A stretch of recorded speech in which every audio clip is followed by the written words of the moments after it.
Halcyon. An alien sci-fi romance. By Demelza Carlton. Book 1 in the Colony Aqua series. On a planet far from home, a solitary siren sped through the wine-dark sea toward her quarry, swifter and more deadly than a long-extinct shark. Her target, a human ship, lay becalmed in the waves, almost as if it expected and awaited its fate. Halcyon the siren paid no thought to the ship's passengers or crew as she hauled herself up the Poseidon's anchor chain to the deck. She listened for one voice and one voice alone, a prisoner the humans had taken. A civilian they had no right to take. As she stalked the deck, she lifted her voice in song. Humans heard and fell into slumber. Those who already slept sank deeper still.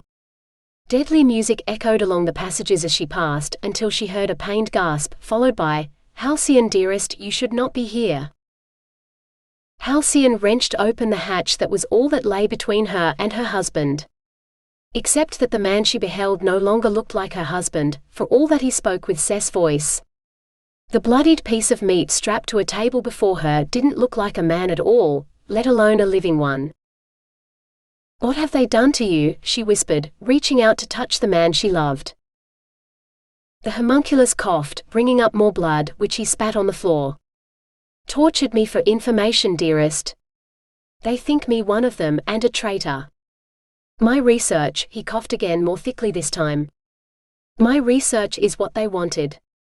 Human and Titan genetics. They are the same. The same, dearest. We can breed with them and they with us. Worse, if they work out how to bestow Titan powers on their own, they will annihilate us. That is why they tortured me. I refuse to experiment on them. To work for them. I will not be a part of." A deep hacking cough seized him, leaving him gasping for breath that he was unable to draw from the air. An eternity passed in a moment, as Halcyon was forced to watch her husband suffocate to death, like a fish out of water. Her blood boiled within her veins. Titans were violent, yes, but none would dare harm one of them, let alone attempt to torture one. Not like this. Not knowing what one siren could do to thousands of them. Halcyon scanned the room, her fingers itching to show them what she thought of such despicable tactics. Her gaze lighted on a slumbering human, almost hidden under a bench. Sleep was a luxury he would never know again. "Wake," she commanded him, first in her language, then his own when she got no response. The ignorant human didn't speak Mare, so she would speak in English and in pain. Both languages he would understand before he died. The man blinked, patting down his lab coat that looked so much like the one Seth once wore to work. "No more." Halcyon ripped the plastic name tag from the man's chest. "Get up, Dr. Claudius Tasker. Did you do this?" She pointed at Seth's corpse. "The traitor wouldn't talk," Tasker grumbled. "So you tortured him?" Halcyon demanded. "A doctor. A healer. You caused harm that killed him?" "I had to. The traitor wouldn't cooperate," Tasker said. "His last words." Halcyon screamed, a wordless sound that didn't need words. Tasker clapped his hands over his ears, but it was already too late. Blood streamed from his eyes and nose as Halcyon hit the precise frequency that made every blood vessel in his head burst. The man dropped to the floor as dead as Seth. But one life was not enough. Seth would not want his research to become widely known, especially among humans. That meant destroying all knowledge of it on this ship. In databanks. On paper. And inside human heads. A bereaved siren's grief knows no bounds, and a siren seeking vengeance for murder would make her fury known.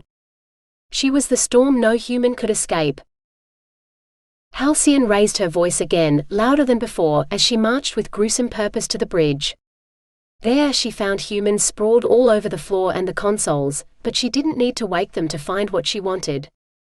She had spent 6 years studying human technology as her husband sequenced their genetic code. She turned on all the pumps, flooding the ballast tanks with seawater until it sloshed into the cargo hold and overflowed into the lower decks too. She would send Cess to a fitting grave in the ocean depths, and all aboard the Poseidon would rest with him. When she dived from the deck into the waves, the ship sat so low in the water she could reach over the gunwale with her hand. Not for long. The Poseidon sank beneath the surface, leaving only a single floating lifeboat to mark its existence. A lifeboat where there was nothing but death. And Halcyon, who would exact a siren's vengeance from all the humans who had summoned the storm by daring to steal her husband from her, even as she cried an ocean of tears for his loss. Neutrality was a luxury for other sirens who had not lost a lover to the barbarous aliens. Now, for the first time in living memory, a siren went to war. 10 years.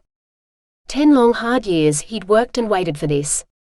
10 years since the night the Poseidon sank, drowning all the family a teenage apprentice engineer had left.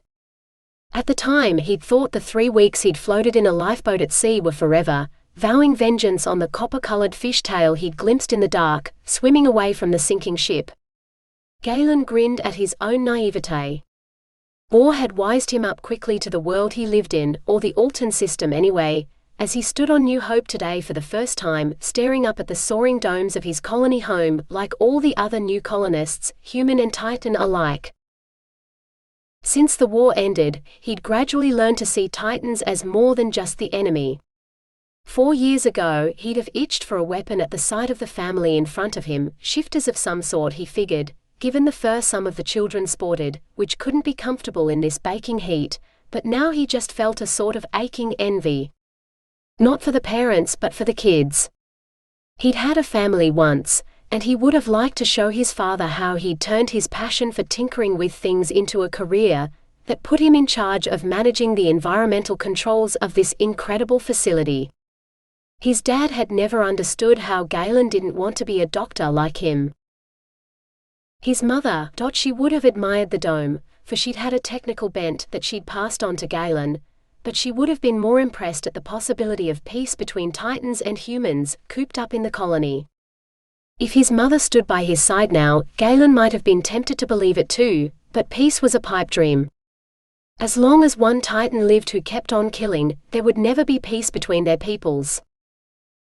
Halcyon. One mare was to blame for so many deaths, including those of his parents, Claudius and Panacea Tasker. He'd been chasing the bitch for a decade, always too late to see any more than the carnage she left in her wake, but now he'd finally struck it lucky. To a terrorist like her, the colony would be the ultimate prize, because destroying it would mean an end to peace. Through his contacts, he'd discovered that she was believed to be among the colonists, which meant if he signed up, he'd have 5 years to search for her. 5 years where she couldn't get away. After that time, when she was as dead as his parents, maybe he'd be able to look at Mare without hating them. Maybe. Staring around at the mostly humanoid crowd sweltering in the packed tunnel that led from the shuttle to the colony, he wondered how the Mare would enter the colony. Would someone wheel a huge water tank out of one of the shuttles, and drag it into the colony to the Aqua dome? He hoped to be inside by the time that happened. He'd only ever seen one mare in his life, and it had been her. If he saw the copper-colored tail that had haunted his nightmares for a decade, he'd dive into that tank and try to kill her with his bare hands. Hardly a good start to what was supposed to be an experiment in peaceful, mixed-species living. Mixed species, he'd heard rumors of a bonus the Senate would give to any couple who produced a mixed-species child. As if such a thing was even possible. Even if they were able to breed, which he strongly doubted, wasn't that what made a species a species? They could only breed with their own kind. Just the thought of wrestling a slimy, fishy-smelling mare into his bed. And where did you put it? Did she have some sort of trapdoor in her tail, or did she spawn like fish, so all a guy had to do was squirt into a bathtub where she'd laid her eggs and ugh. It was enough to turn Galen off sex for life. Sex with fish was bestiality, tits or no tits. Period. He shivered, trying to forget her and just focus on the moment. He stood in a queue that stretched so far from the colony entrance he couldn't even see it yet, but he knew it was there. They all did. Somewhere at the end of the line was a door that led to the hope of a better life. Hope hung in the air like humidity, a hot and cloying security blanket you believed with all your might would keep the monsters at bay. Galen wanted to believe it. If his hunt for Halcyon meant that no other child would wake up orphaned by a war he didn't want and would never understand, then it was worth it. He'd do anything it took to catch her because the end justified the means. Any means. As long as it resulted in her end. Allie shivered as she stepped into the colony. For the queues forming up down in the cargo bays, the warmth she'd found so welcome would be a catalyst for fights breaking out. Short tempers in the heat, she didn't envy the watch today. Especially not with the shuttles vomiting their humanoid cargo out faster than the watch could process them, poor people. So Allie summoned her brightest smile for the woman wearing a freshly pressed watch uniform. "Good morning, I'm Allie," she sang out, holding out her bag for the customary search before the woman could ask. She began humming a cheerful tune. "Violet," the woman said. She took Allie's bag and rummaged through the contents. After little more than a cursory examination, Violet looked up to meet Allie's gaze. Who brings a bag full of chocolate as their only personal items for 5 years? Allie winked. Someone who appreciates life's pleasures. Violet's expression softened into a smile. A woman after my own heart. Allie became aware of an alluring floral scent that intensified. "And you smell absolutely enchanting, Violet. You're a succubus, yes?" Violet nodded curtly as uncertainty filled her eyes. "I've never known one before, but I'd like to. Come visit me in the arena dome one day when we're both free, and I'll share some of my chocolate, if I have any left." Allie rattled off her apartment number to the surprised succubus. "But, how do you know where you'll be staying?" "You don't have your accommodation assignment yet," Violet protested. Another wink. "I was part of the team who did the final structural checks on the colony. I got a peek at accommodation assignments before they were finalized. Anything goes wrong at your place, you'll know who to call." Violet nodded and waved Allie on to the next watch officer, a human male who introduced himself as Henry. Several minutes later, armed with her new tablet and a map she didn't really need, Allie boarded one of the waiting aircars to zoom her to her apartment in the ring surrounding Arena Dome. This was the last time she'd see Metropolis empty. By tomorrow, the place would be bustling with activity as all the new businesses started up. She sincerely hoped there'd be a chocolate shop somewhere. Perhaps she should have chosen to live in the Knicks Dome, where the products wouldn't melt quite as quickly as in the Arena Dome. Speaking of which, the first thing Allie did when she entered her apartment was to empty the contents of her bag into the refrigerator. Even the concrete floor was warm underfoot in this dome, lovely. And she had a window to the outside, just like she'd requested. A window that stretched across the ceiling from one end of the apartment to the other. More than a lowly maintenance worker had any right to expect, but those who'd put in the extra time during construction had been promised extra credits for their efforts. She'd refused the cash in lieu of an apartment with a view. And what a view! She threw her head back and stared up at what looked like the whole galaxy. New Hope's barely there atmosphere meant there was nothing to obscure her view of the stars. Beautiful. She couldn't wait to watch the nighttime show through her skylight. It had been a long time since she'd had the leisure to simply lie back and watch the stars. Allie debated whether to lie on her bed and rest while she had a chance, or head back to the entrance to watch the new colonists arriving and help where she could. Plus, she'd be on hand to deal with any maintenance requests. Other people might not start their new jobs until tomorrow or even next week, but like the watch, maintenance staff were on call the moment they set foot in the colony. She should probably activate her communications device now she was here too. Allie had only a moment to register that she had 4 messages before her comm alerted her to an incoming call. "Hiya, this is Allie," she answered breezily. "Is this maintenance?" a male voice demanded. "We've just arrived at our apartment, and there's ice all over the floor." Allie reached for her tablet. "Yes sir, I'm Allie from maintenance. Can you tell me your apartment number in the Nick's dome, please?" She jotted down notes as he talked, shaking her head at the sloppiness of the staff who'd inspected Nick's dome. She'd had a wager with Ira that her first call would be from Nick's dome. When she felt she had enough details to head over to fix the problem, she said, "I'll be right over, sir. I'll have your ice rink uninstalled in no time." She terminated the call. Time to get to work. Whistling, she summoned a skimmer and set off for the snow. After what felt like forever but was probably only a few hours, Galen stepped into the cool air of the colony. "Put your bag here," a woman in a black watch uniform instructed. Galen slammed his bag on the table, folding his arms as he waited for her to conduct her search. He didn't know what she was so grumpy about. She looked and smelled fresh as a flower, while he'd been standing in the hot tunnels below the city for hours behind that family of shifters that stank of the worst kind of musk he'd ever smelled. He'd heard about skunks, but he'd thought they died out back on Earth. Evidently the Titans hadn't killed their smelliest species off. Just like they tolerated Mare among them, knowing what they could do. The woman took her time with his things, removing everything from the bag and inspecting the lining before she replaced everything, one item at a time. Everything except one thing. "What's this?" she asked suspiciously, holding up the first device Galen had ever created. He reached for it, scared she'd drop it, but she stepped back, keeping it out of reach. Galen's arms dropped to his sides. "Please be careful. It's a music player.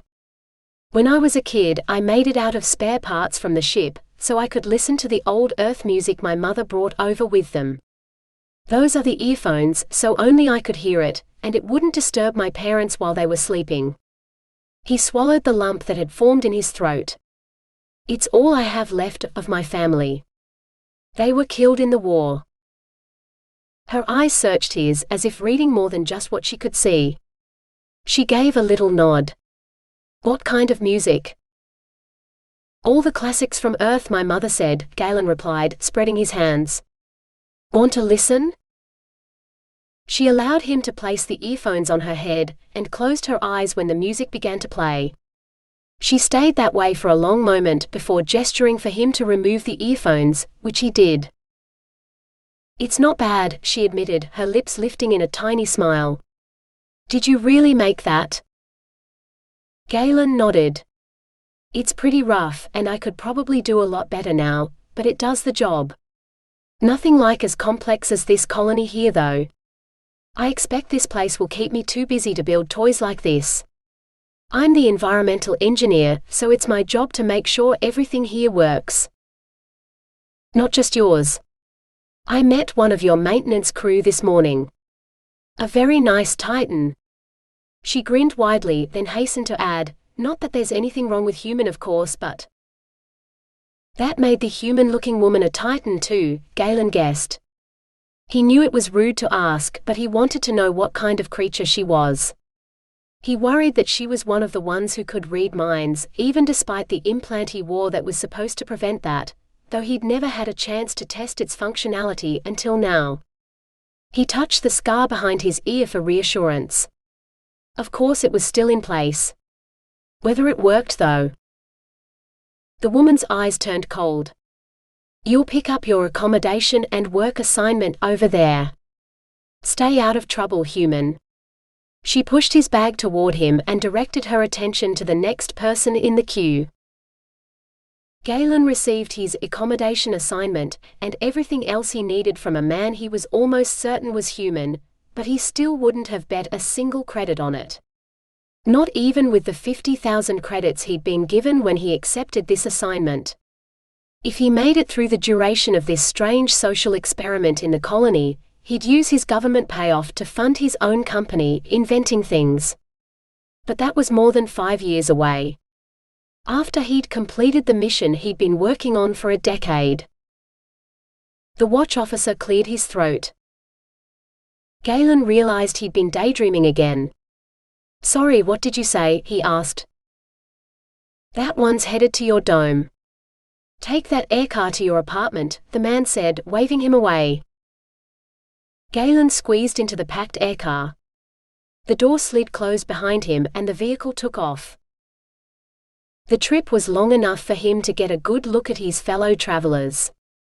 A few humans, a gray-skinned man whose attention was focused solely on a particularly hypnotic girl who seemed too beautiful to be human, and a large patch of dense mist that the others gave a wide berth. Peering closely into the fog, Galen thought he could discern a pair of eyes. He became certain of it when one of them winked at him. "He looks like he's never seen a ghost before," the fog remarked, thickening until Galen could make out 4 distinct figures, all of them laughing at him. He drew himself up. "Well, I haven't. I grew up on a human planet, and I was too young to fight in the war. There's lots of kids like me back home who have never met a Titan before. I figure if we're all going to be neighbors for a few years, I better get used to it, and quick." Somehow his matter-of-fact statement managed to kill all conversation in the aircar as it sped through the colony to what Galen recognized from his initial briefing as the Nix Dome. So he had been given his first choice then. The cold dome where no mare could swim, so he'd be safe from them. Maybe it was childish, but Galen didn't care. Being able to sleep safely at night without fear of attack meant a lot to him. After all, he still had occasional nightmares about waking up alone in his cabin on the Poseidon, his headphones in his ears, the music drowned out by the emergency sirens blaring the ship's death knell. He'd stumbled onto the lifeboat with nothing but the music player, and the hope that his parents would be waiting for him when he was rescued. A forlorn hope for sure. He'd been the only survivor from the Poseidon, and to this day, he still didn't know why. Had Halcyon chosen not to kill him because he was a child, while slaughtering everyone else? If so, she'd made a huge mistake that day. That child was now a man, and one who wouldn't let anything stand between him and vengeance for his parents' murder. The aircar announced his apartment number. Galen unclenched his fists and stepped out of the aircar. It zoomed away, leaving him alone in the corridor outside his door. Outside what would be home for the next 5 years. Galen took a deep breath, palmed open the door, and stepped inside. Only to discover the apartment was already occupied. I repeat, restrict temperatures within all living spaces to allow a limit of 2, no, make it 5 degrees above the freezing point of water. Anyone who wants lower temperatures than that will have to apply to maintenance, and only if appropriate insulation is fitted to all the apartment's pipework will it be allowed, the woman said. A floor-cleaning robot hummed around her feet, siphoning water off the floor. An electronic voice protested, "You do not have authorization to impose controls on all living spaces or this one. Resident number." "Space that," the woman snapped. "My authorization is Allie 407102, maintenance override. Stick that up your circuits and do as you're told." Galen liked her already. "Processing," the recorded voice replied. "Authorization confirmed. Any further orders?" "Give me a damage report. How many apartments are affected by the burst pipes?" A pause, then the electronic voice said, "Just those on this side of the inner ring of this level. No other apartments had sub-zero temperatures for an extended period." The woman sighed, her shoulders relaxing along with her voice. "Good. I want temperatures matched to those in 407 until the ice has melted in all affected apartments, and I want floor-cleaning robots activated in all of them. Get me every maintenance worker we have in the colony, and a load of replacement pipes. This is urgent." "Implementing orders now," the voice said. As if on command, the communications device on Galen's wrist sounded an alert. The woman whirled around so her surprised eyes met his. She wasn't more than a girl really, despite her authoritative orders to the building management AI. Yet her dark eyes seemed to X-ray his soul if he believed in such a thing. Galen tried to shake off the effect of her hypnotic stare. Did that make her a titan like the watch at the entrance? How many apartments have burst pipes? Her eyes widened for a moment. Enough to keep me busy all day. Some idiot set these rooms to temperatures below freezing, without realizing that some other idiot had forgotten to insulate the water pipes against freezing. Probably someone who'd never seen snow before or what ice can do to pipes. My money's on a stupid shipborne titan. Her brows drew so low they nearly met over the bridge of her nose. Hating titans made her human then. Just a really pretty one. Galen blew out a breath he hadn't known he was holding. Human and his type and here. Whoever she was, he wanted her. Aren't we supposed to be trying to get along? Galen said. You know, us and the Titans, now the war's over? The girl snorted. Oh sure. The war's over and we live under a peace treaty, so we're not supposed to kill each other, but there was nothing in the treaty about banning stupidity. So I guess we'll just have to live with that. Galen laughed. She wasn't stupid, that was for sure. I'm Galen, he said, extending a hand in greeting. I'm supposed to be the environmental engineer responsible for the colony, and while I don't think I've officially started work yet, I think your AI just conscripted me. He pointed at his comm. I've changed a few pipes in my time. I did my apprenticeship on shipboard environmental systems. Nothing as state-of-the-art as this place. Our ship was falling apart, cobbled together from spare parts and scrap metal in the first place. You'd replace one thing only to find something else had fallen off while you were working. I can handle pipe replacements. Her cool fingers meshed with his as she shook his hand. Her eyes lit up. So you're the genius engineer Ira told me about. I thought you'd be older. Her mischievous grin did things to Galen's insides.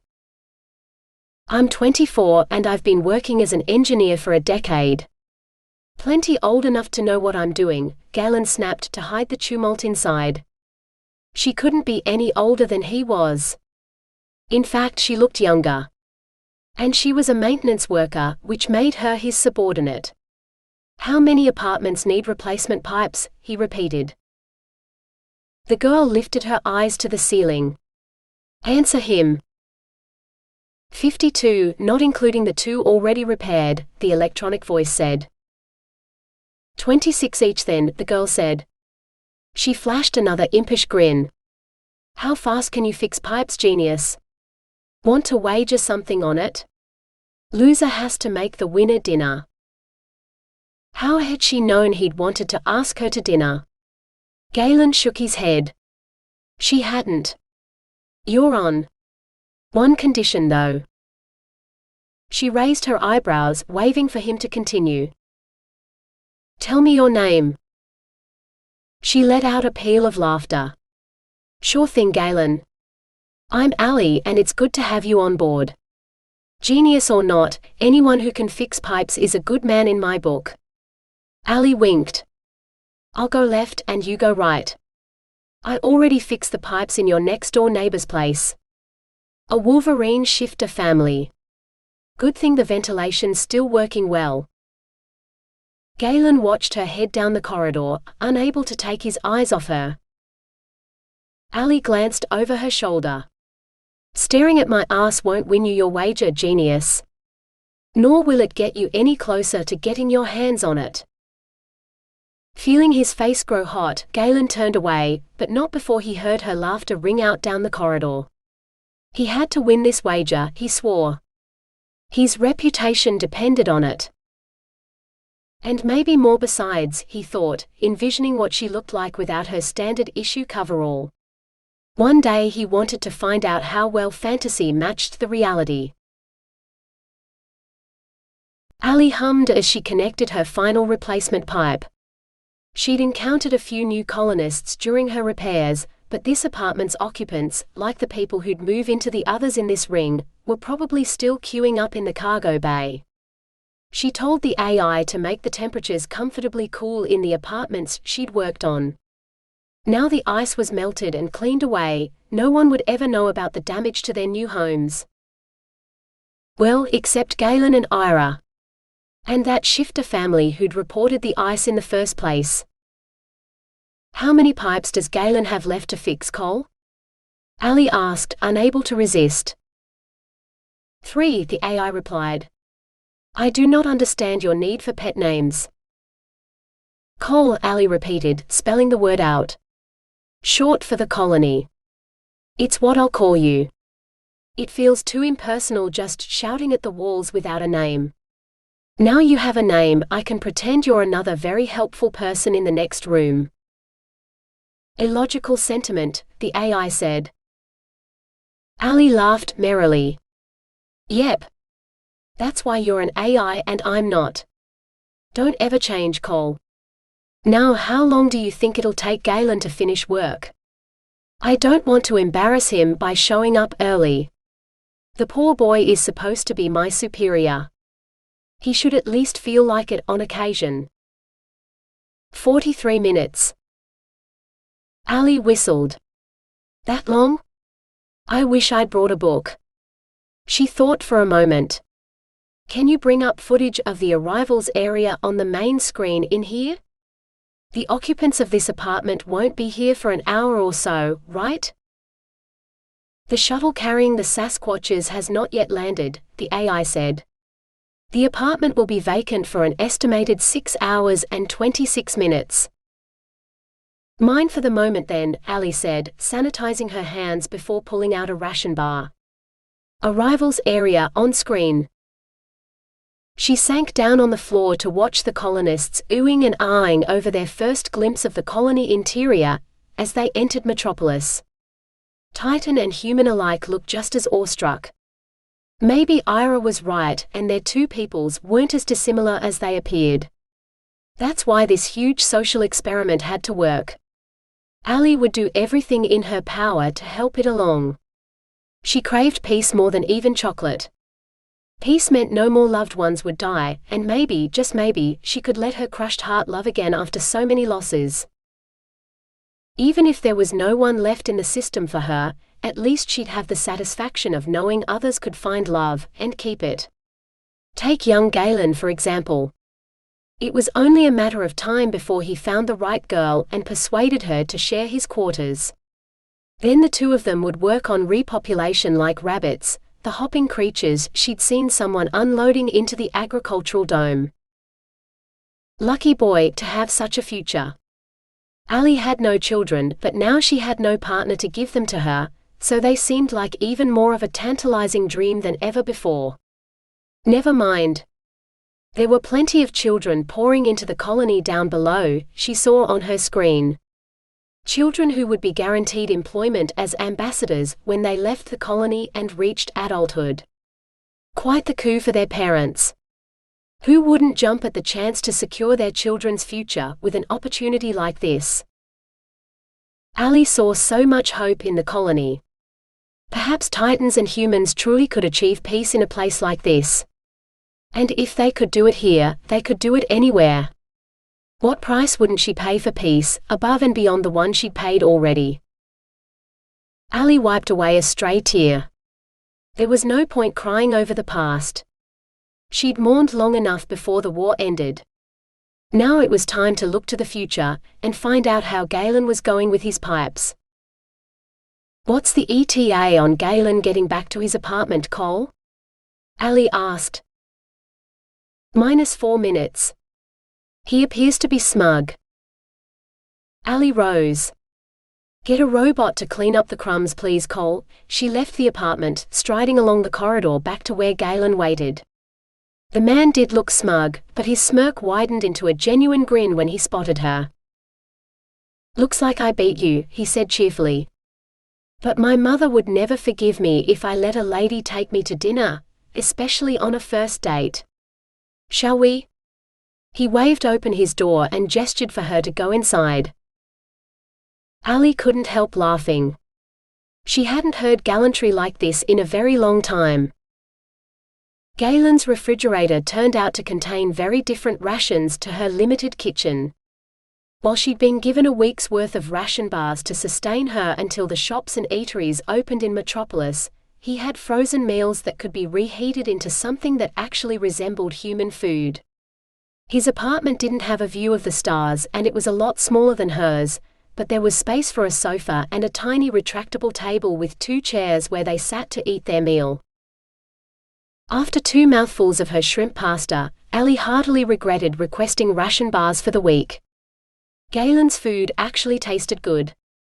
She might have to spend some of her credits in the restaurants after all. She hoped they opened soon. Maybe Galen would be willing to join her for dinner on occasion. The young engineer wasn't bad company at all.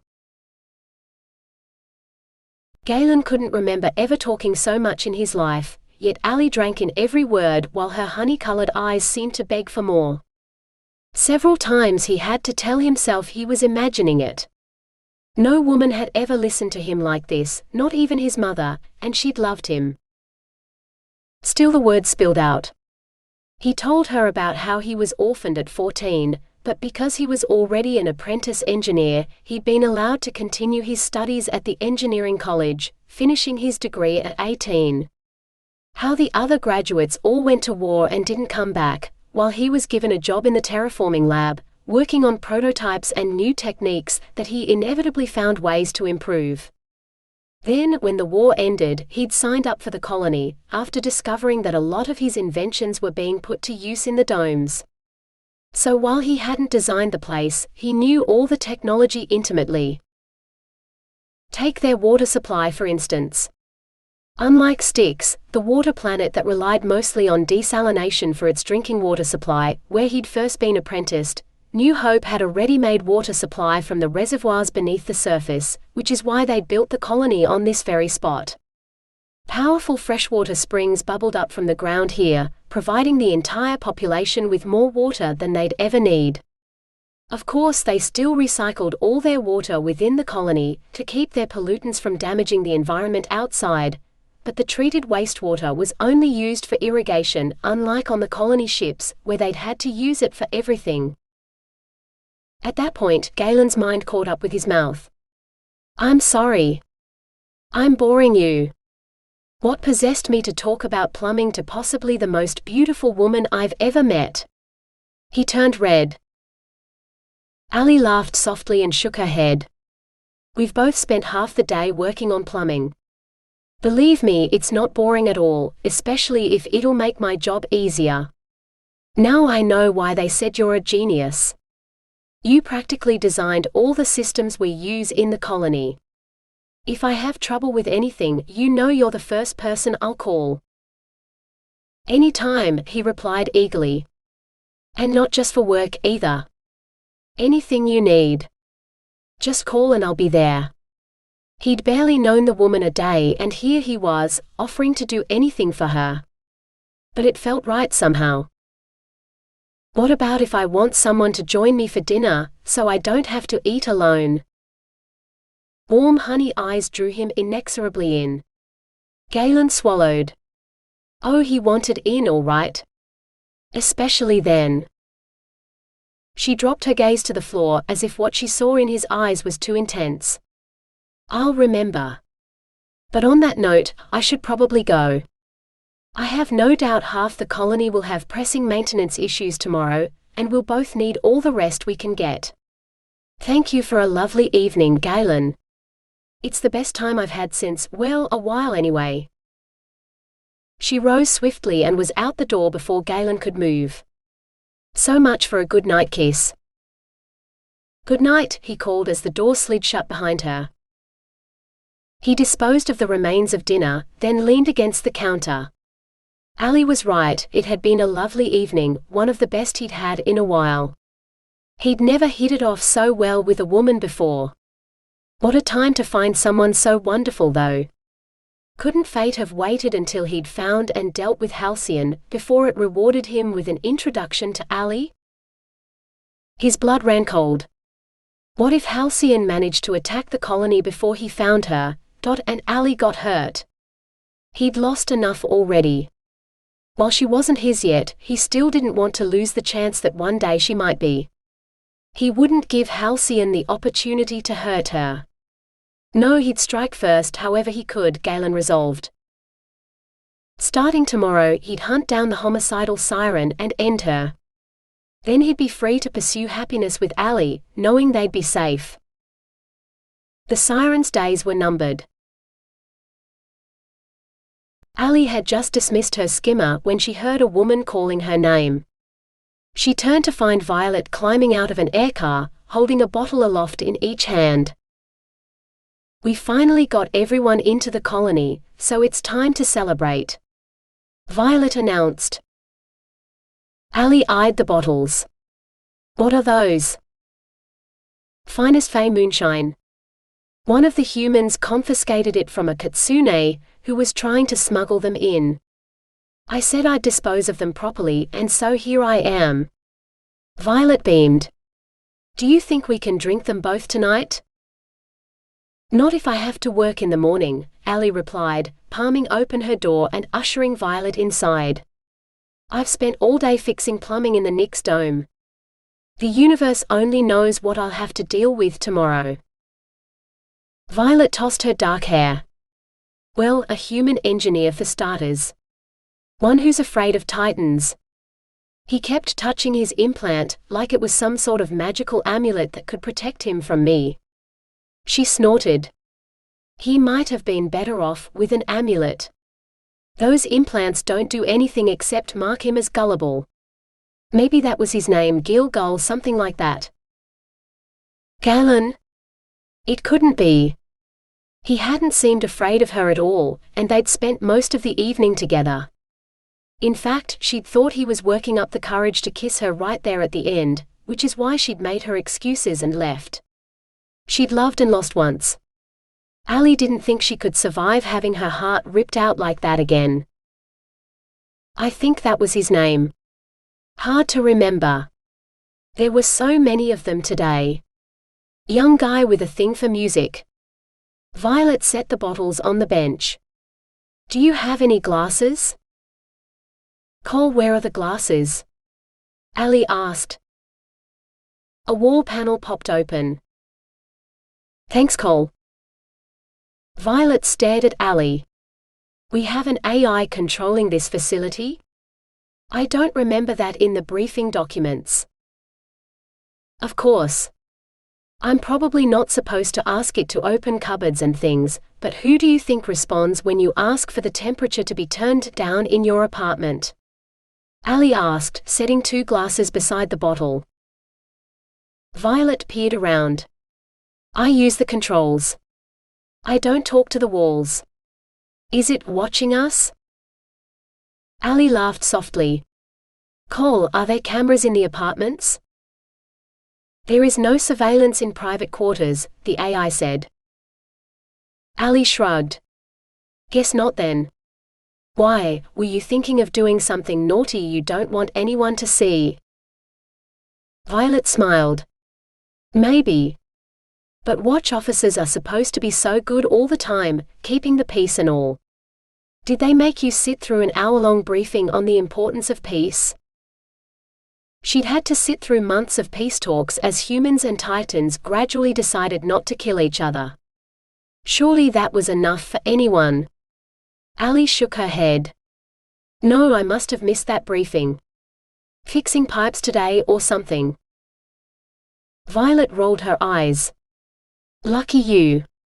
Just thinking about it makes me need a drink." She uncorked a bottle and poured an inch of viscous purple liquid into each glass. "Is it supposed to look like that?" She lifted the glasses, eyeing the milky, mauve contents with suspicion. Allie seized a glass. "I don't know. I've never been able to afford Fey moonshine." "To peace." She took a careful sip. Violet gulped hers, then choked. "Stars, it's Fey rocket fuel.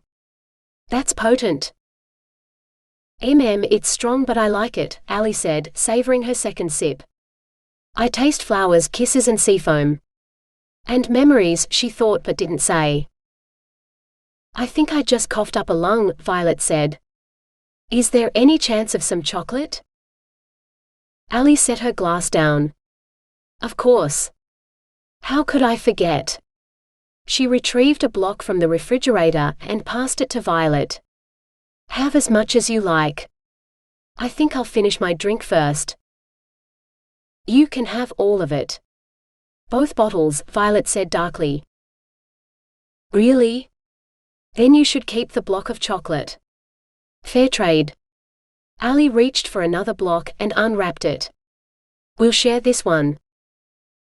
They both ate in silence for a moment, savoring the sweetness of what Allie knew was the best chocolate in the system. Then Violet started to laugh. You know, she said, I had you pegged as trying to seduce me down by the blast doors. I expected you to ask me for a favor, something I'm not supposed to give you. I figured if I brought you some liquor, maybe it would mellow you a little, and you'd go easy on me. You're nothing like I expected. Allie regarded her. What did you expect? Violet's laughter died. Colder. Harder. Not chocolate. Fear darkened her eyes. Allie hummed, hoping to set the succubus more at her ease. I am here to pursue peace, Violet. I've had my fill of war. Now why don't you tell me about your day downstairs? I'd love to hear your impressions of our new colonists. Violet nodded and opened her mouth to recount the first of what would be many reports. It has to be here, Galen said to himself as he palmed open the hatch to Maintenance Storeroom 6. If anyone asked, he was taking inventory of their spare parts and tools, but no one had. After all, he was the boss. Who would question him, as long as his maintenance crews were out in the colony, dealing with all the teething troubles that plagued such a high-tech new facility? No one, that's who. He had plenty to show for his time in the previous 5 storerooms. All sorts of equipment that was supposed to be present simply wasn't, or the numbers were lower than expected. He'd called Allie, the most promising of his staff, to ask whether the missing equipment had already been used in repairs but not documented, and she'd laughed merrily. Boss, you're underestimating how lazy maintenance staff are. Going to the storerooms and picking up our own equipment? Hardly. We message the AI and have it sent. If there's an inventory issue, then it's call for getting things, or that equipment never arrived. Who's more likely to make a mistake, the AI or the people who stock this place? Galen had to admit he trusted the machine more than people, though he had to shake his head at Allie's name for the AI.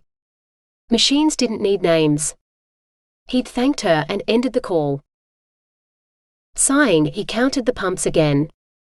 473, when there were only supposed to be 472. Skimping on supplies was one thing, but adding to them? Not likely.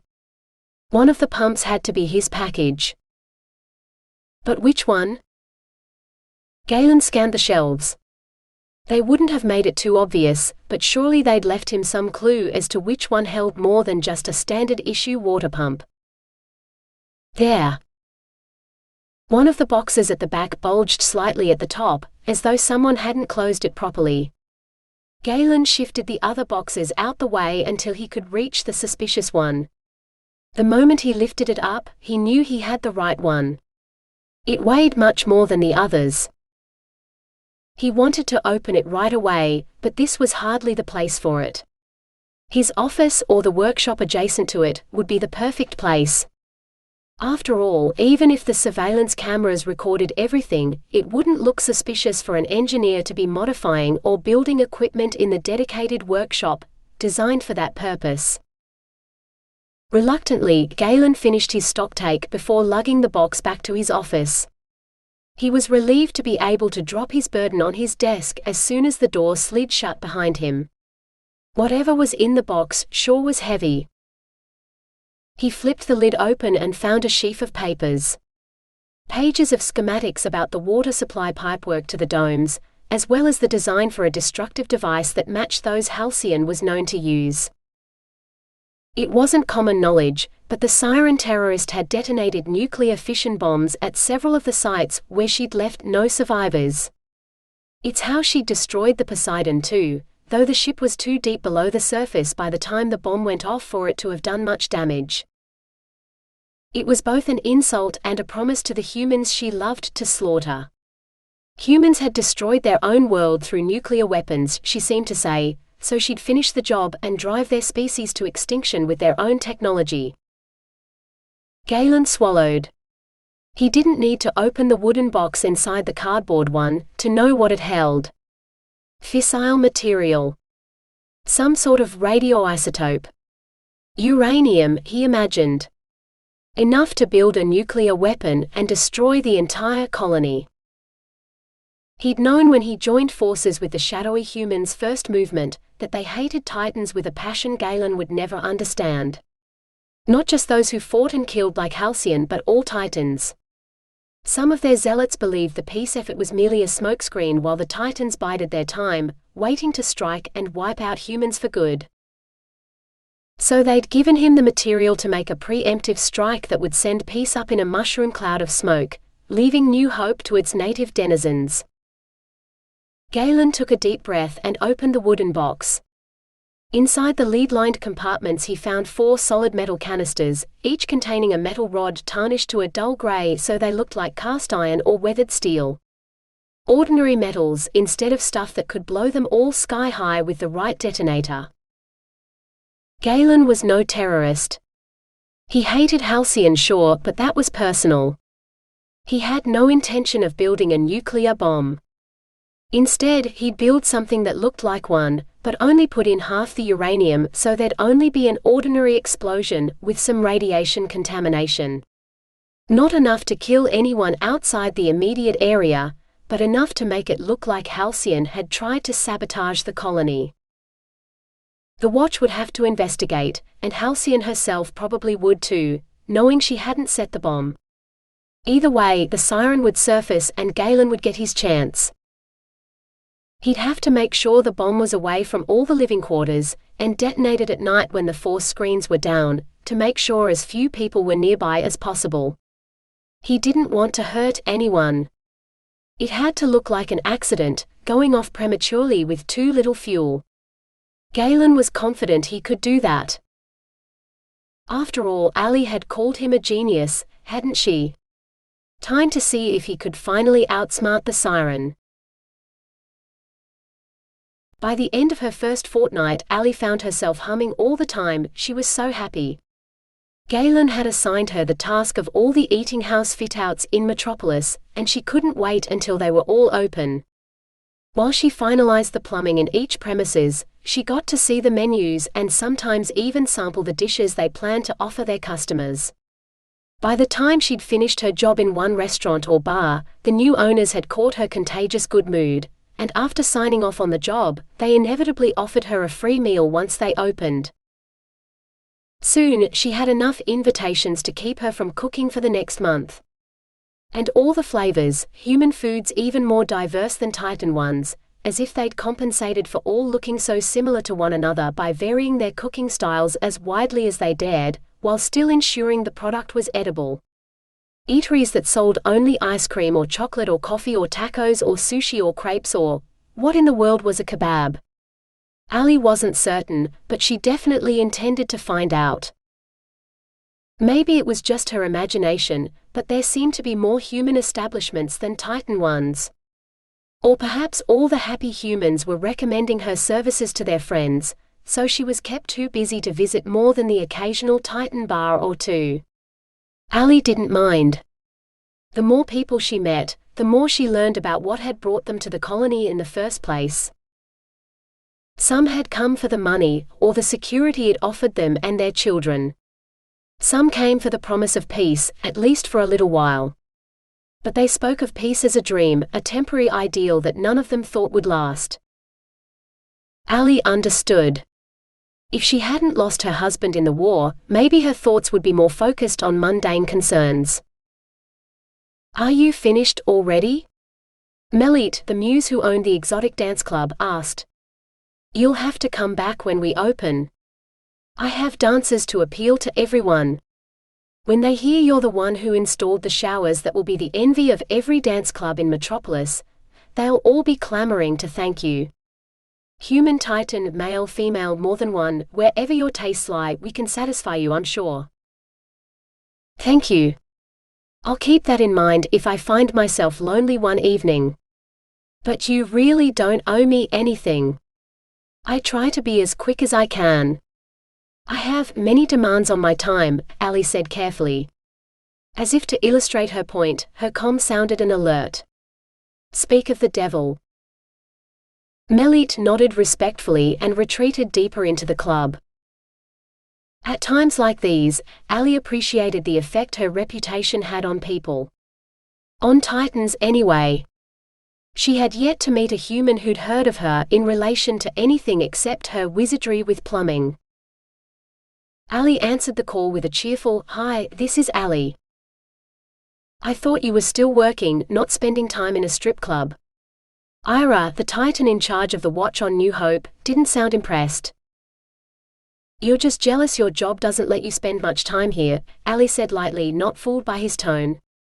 She'd known him for long enough to know he was nowhere near as stern as he seemed.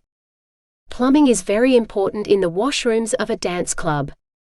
But the showers are all installed now, with lovely water pressure, if I do say so myself. So, what can I do for you? You got a leaky pipe in your office? More like one that's blocked. You haven't reported for 2 weeks. Time to come in. Yes, sir. I'll get that pipe unblocked directly, Allie said, snapping off a salute. Not now. After dinner. Just make sure it's tonight. Ira ended the call abruptly. He was a busy man who didn't have time for goodbyes. Maybe he should spend more time in strip clubs, or at least doing whatever he called fun, Allie mused, breathing in the sense of the eateries that were open for business.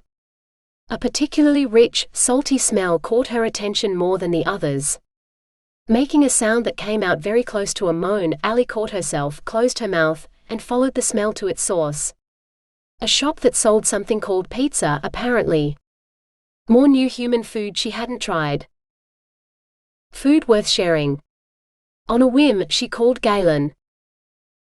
After a few seconds he answered, "Hello?" He sounded distracted. "What are you doing for dinner?" she asked. "I don't know.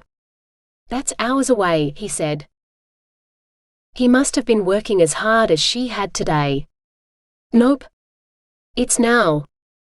Tonight is pizza night, if you get your bossy butt down to Metropolis in the next 10 minutes. Sending you my location. She sent her coordinates to Galen, then held her breath as she waited for his response. My bossy butt? You're the boss and you have a butt. Bossy butt. Don't you like pizza? It smells incredible. She breathed deeply. If he took more than 10 minutes, she was going in without him. Pizza sounds great. I'll get down there as fast as I can. Bye. She didn't have to wait long. Galen stepped off a skimmer, looking like he'd been hard at work in the workshop all day. Allie probably didn't look much better, but it wasn't like they were on a date or anything. You look beautiful, he breathed, his admiring eyes reinforcing the compliment. Allie laughed.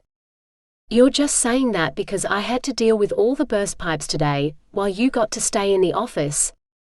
One of the perks of being the boss. Galen just shook his head and raised his eyes to the sign above the pizza shop. So this is where you want to eat? Sure do. Allie led the way inside. The rich aroma intensified, reminding her that the ration bars she'd eaten for lunch were a long time gone. I smell why, Galen said, inhaling deeply. I haven't had pizza since my mother. Is she a good cook, your mother? Allie asked. She didn't dare mention hers. Her own mother had never cooked a thing in her life. She was. Galen closed his eyes. She died when I was 14. A decade ago. roughly the same time as Allie had lost her husband. "I'm sorry," she said sincerely. Galen sighed. "Me too. But not as sorry as the one who killed her will be. They told me she was a casualty of war, but I know better." Allie's sympathy overflowed. "Your mother wasn't a soldier?" Galen shook his head. "A scientist. I get my skills with machines from her. She encouraged me to tinker when I was a kid, letting me build things in her workshop. My father wanted me to be a doctor, but I wasn't interested in how human bodies work as much as machines. I think I disappointed him, but he died when I was a kid too, so I'll never know what either of them think about what I've become. I'm sure they'd be proud of all you've achieved. You're very young to hold the position you do here in the colony," Allie said.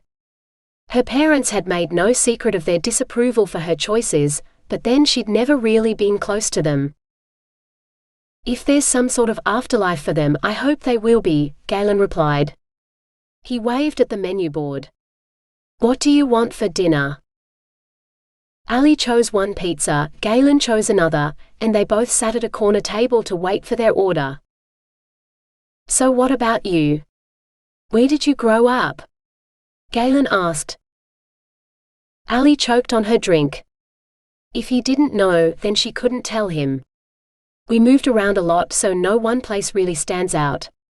These 5 years on New Hope will probably be the longest I've ever lived in one place." Galen nodded. "We moved around a lot too, when I lived with my parents. Dad was the ship's doctor and Mum was one of the technicians, so we went from ship to ship until they died." Anxious to keep the conversation on his family and not hers, Allie ventured, "How did they die? You never did say." "They were on the Poseidon when it was attacked. They didn't make it to the lifeboats in time." Galen plucked the straw out of his cup, threw it on the table, and drank from the lip of his cup instead. "Why weren't you with them?" Allie asked. Galen laughed. I was in the cabin we shared, while they both worked the evening shift. When I heard the alarms, I headed for the lifeboats, but I was the only one. There were no other survivors." The image of a sole lifeboat, floating alone in the waves, popped into Allie's head. Orphaned at 14 and then alone at sea for so long before he was rescued. "It must have been terrible for you," she whispered. Galen slammed his cup down on the table. "It's just part of war, or at least that's what everyone told me. The innocent suffer while killers go free. That's why this war had to end, and this place has to succeed. No more killing." Allie felt the peculiar urge to kiss him. "Absolutely. No more killing." She raised her drink in a toast that Galen seconded. Their pizzas appeared, and Allie waited just long enough to watch Galen take his first bite before she tried to emulate him. It was messy and unfamiliar, but by the stars, it tasted so good she didn't care. "Oh," she mumbled around a slice. "We have to come back here." Galen grinned. "Next week? I spotted a couple of places I'd like to try too. One that sold gyros, which I haven't had in forever." Gyros? Allie hadn't heard of that one. "Ah, seasoned meat and sauce and salad, all wrapped up in flatbread?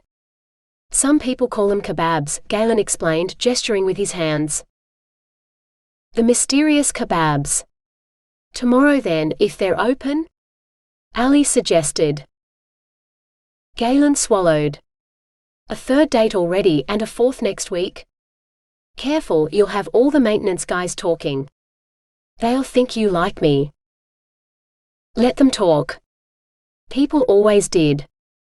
Especially about her. I do like you. I'll have dinner with you every night until we've tried every restaurant in Metropolis. And the other guys can talk until they lose their voices or find something more interesting to discuss." Galen's eyes warmed. "I'd like that." "What, them not talking about us? I'll see what I can do." Allie resolved to take care of that problem tomorrow. The Titans would be easy. The humans might take a bit more effort. Only a little, though. Galen shook his head. Gossip can't be stopped. It's like radiation, once it's been released, there's no stopping it. That's why we left Earth. Sure there is. It just takes time and patience. Thousands of years in some cases, like Earth. And there are ways to stop it. Radiation shielding for one. Every problem has a solution. It just comes at a cost. Sometimes a higher cost than we can afford or are willing to pay. Allie bit into a slice of pizza, forcing herself to concentrate on the flavor and nothing else. She already knew there was no price too high for peace, at least from her perspective. She'd given everything she had, and she'd give more still. Even peace, Galen said, like he was reading her mind. Peace is worth any price. More than ever, Allie wanted to kiss him. But she couldn't do any such thing. She had a meeting with Ira tonight, and she didn't want to start anything with Galen that she couldn't finish. Another night, perhaps. When dinner ended, Galen debated whether to ask Allie back to his apartment, or just kiss her goodnight, and leave the invitation for another night. It was too soon, he decided, as she made no move to get close enough to him for a kiss. Instead, she waved as she stepped onto a skimmer to take her home. Galen was tempted to step onto the hovering platform behind her, wrapping his arms around her body so they could go back to her place or his and get closer still. He shook his head. Not until he knew she was safe. Safe from the clutches of the siren. Until then, he'd have to content himself with explicit dreams about her. And finish his project sooner. Instead of taking his own skimmer home, he headed back to the workshop.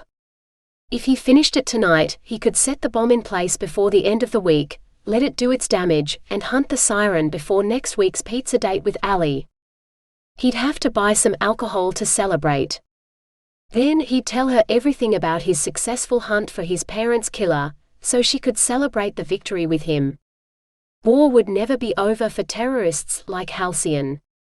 The siren wasn't reasonable the way people like him and Allie were.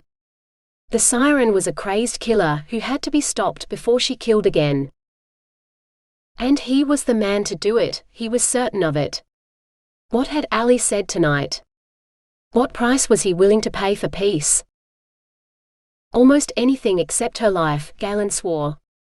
He wouldn't let the siren take anyone else he cared about. Never again. So what do you have to report? Ira's ice-blue eyes regarded Allie across the desk. She knew he expected her to sit in the client's chair across from him, but she was feeling playful this evening, so she perched on the edge of the desk instead. Aside from the expected complaints about shoddy work done by some of the other construction people that's caused me 2 weeks' worth of grief with no end in sight, nothing. Allie smiled. Your colony is so full of happy people, it even makes me cheerful. I spend so much of my day singing as I go from apartment to apartment, or business to business, fixing things, upgrading things. You know, all the things a girl has to do to keep the water running around here. There have been 6 fights and 5 brawls today alone in the common areas of the colony. That's not a sign of happy people. Allie shrugged. It could be. I've met men who were happiest when they were punching or hurting someone. And there are those who enjoy the pain. It takes all sorts to make a universe. She paused, puzzled. What do you mean, 6 fights and 5 brawls? What's the difference? Aren't they the same thing? Ira tapped his tablet and held it out, as video footage appeared on the screen. In this fight, a pair of shifters attacked a human. While Allie watched the brutal attack in horror, Ira continued, a kitsune was badly beaten by what she says was a human, but she wasn't sure. A human and an incubus got into a punch-up over a succubus outside the strip club you invited me to this evening. In the Arbor Dome this afternoon, 6 humans attacked a giant. Some shifters rushed to his aid and then some more humans, until some 50 people, both human and Titan, were arrested and fined for brawling in public. We're not sure what started the other brawls. Sometimes the surveillance cameras don't capture everything. All we do know is the one place brawls don't happen is the Aqua Dome. And wherever you happen to be. Allie wet her lips. How many of your watch have noticed that? I'm pretty sure all of them notice the Aqua Dome is peaceful. It might take them a lot longer to associate you with the unusual patches of peace, if all this unpeaceful activity keeps them busy. Allie breathed out a sigh of relief. I can't be everywhere at once. And I'm not doing much, honest. Just calming things. Putting people in a good mood. There's nothing wrong with that. There are quite a few who'd argue that doing anything to control their thinking is wrong, Ira said. Only if they're aware of it, Allie argued. They don't complain when they're being brainwashed by bigots or warmongers or advertising or the smell of a new restaurant wafting down the street, enticing them inside. Having a humming plumber in their house is no different to any of those things. They can reject ideas or advertising or even food, but they can't resist you, Ira said. Oh, that's so sweet of you to say. Does that mean you can't resist me either? Allie fluttered her eyelashes and slid off the desk. She laughed, knowing Ira was one of the few Titans she'd met who could. Maybe that's why she liked him so much. It couldn't be his sense of humor. I'm not asking them to do anything outside their nature. I'm not controlling them. I'm simply calming things. Bringing a little more peace into this place. Like we agreed we wanted. I want you to find the troublemakers. I know there are some in here. One of the most militant anti-peace movements, the Humans First group, boasted that the colony wouldn't last 6 months before someone blew it up. They have sympathizers inside the colony, I'm certain of it. Find them before anyone gets hurt. Your supervisor has connections to them. What about him? My supervisor? You mean Galen? Allie couldn't help laughing.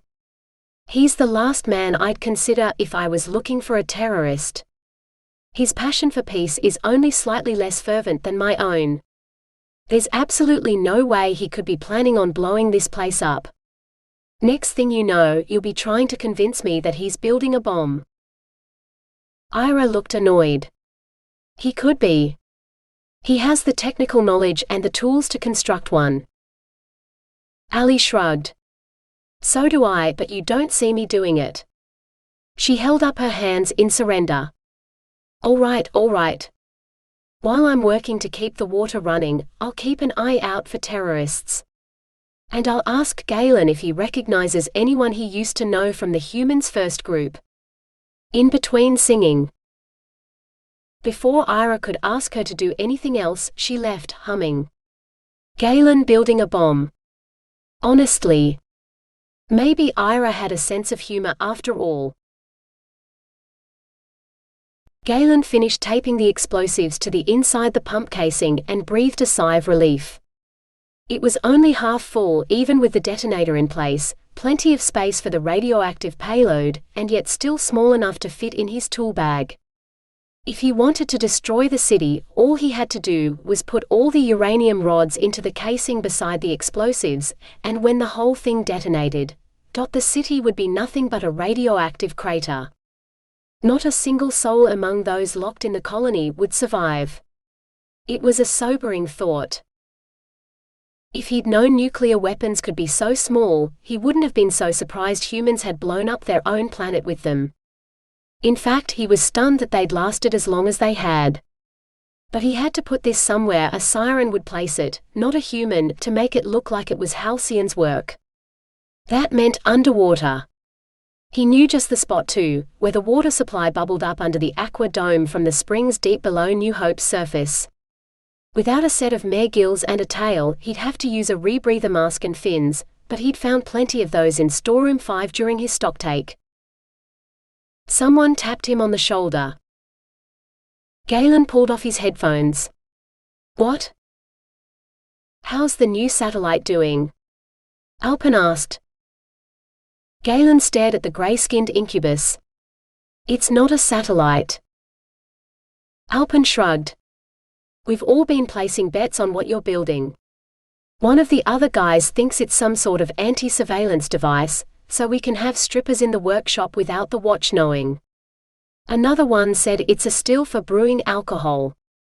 I figured it was a communications satellite, so you could sell black market communications to the rest of the system. Guess I was wrong. Unless you're lying so you can keep all the call fees for yourself. You'd be rich by the time you got out of here. It's not a satellite, Galen repeated, turning off his music player. It's a water purifier. Some of the residents in the Aqua dome have reported contaminants in the water, so I'll be putting this in the pipes below the dome to see if it can fix things, or at least remove enough contaminants to stop the complaints.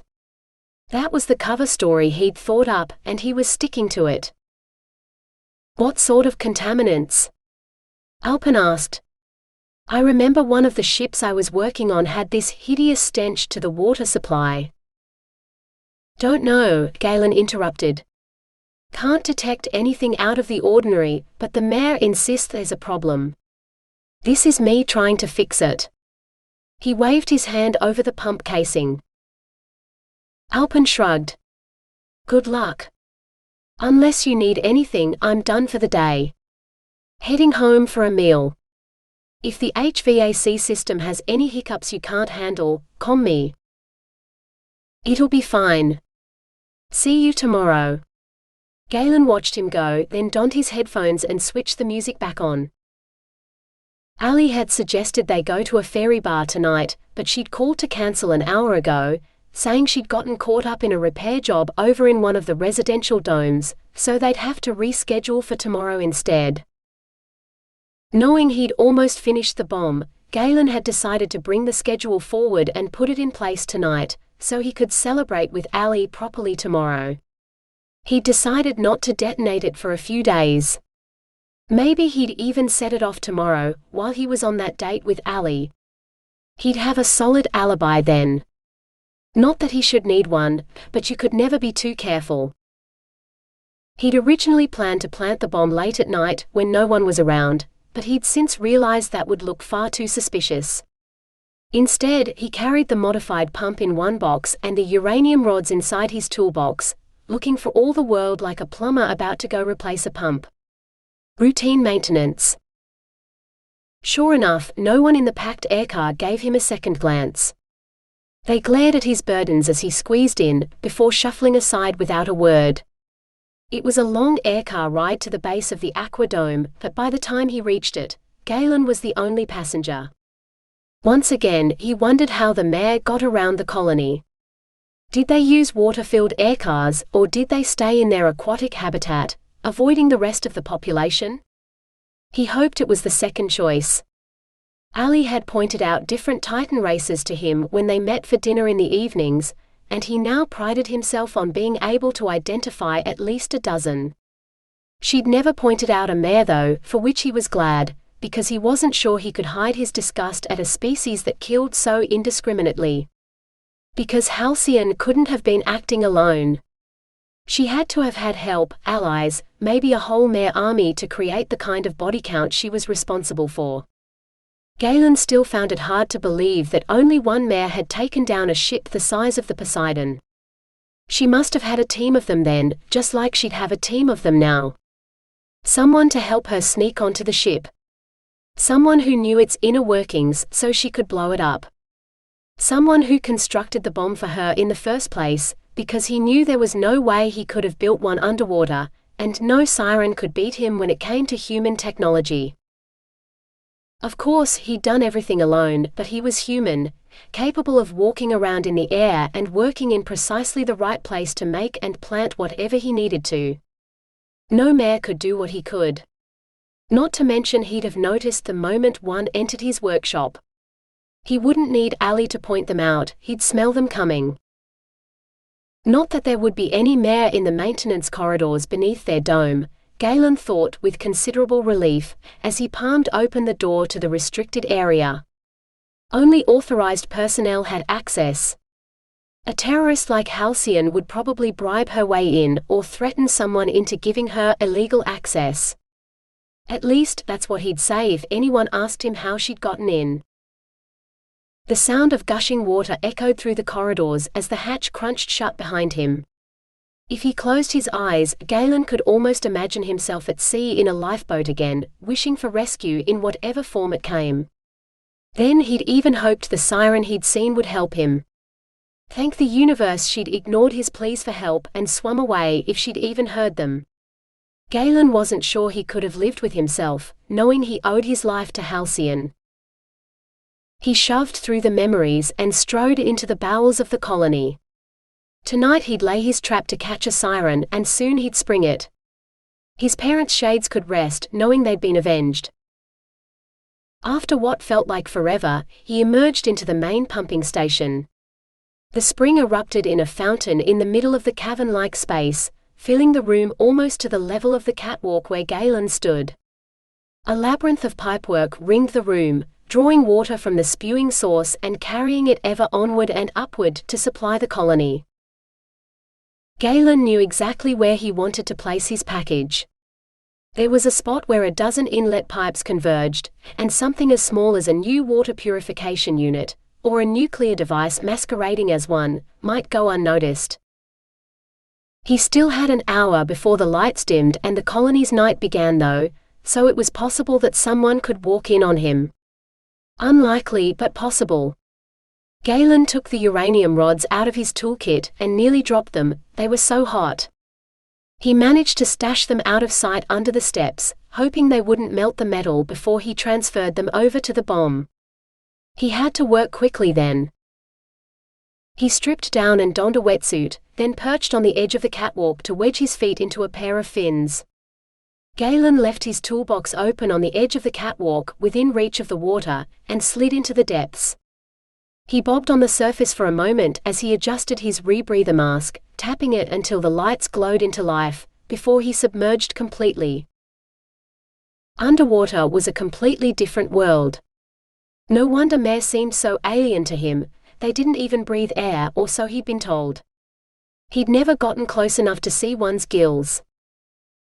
Galen swam carefully around the fountain, which sounded thunderous under the surface. Visibility was low with so much turbulence, but he knew if he kept to the walls, he'd be able to follow the pipes to the nest of inlets. The pump casing hindered him at first until it filled with water, and then it was just an extra weight to tow along until he reached the spot. Just like the schematics showed, there was a perfect little alcove between three pipes, just big enough to fit the pump casing, but shadowed by the pipes overhead so it wouldn't be immediately visible. Plus, when it blew, the bomb would damage at least 10 pipes within the blast radius of the explosives alone. It was a shame to destroy such an ingenious water supply station, but his team would be the ones rebuilding, so they'd soon get it back in working order, secure in the knowledge that no terrorist would target it again. Galen had planned to fasten the casing in place, but it fitted so snugly in its alcove that it wasn't necessary.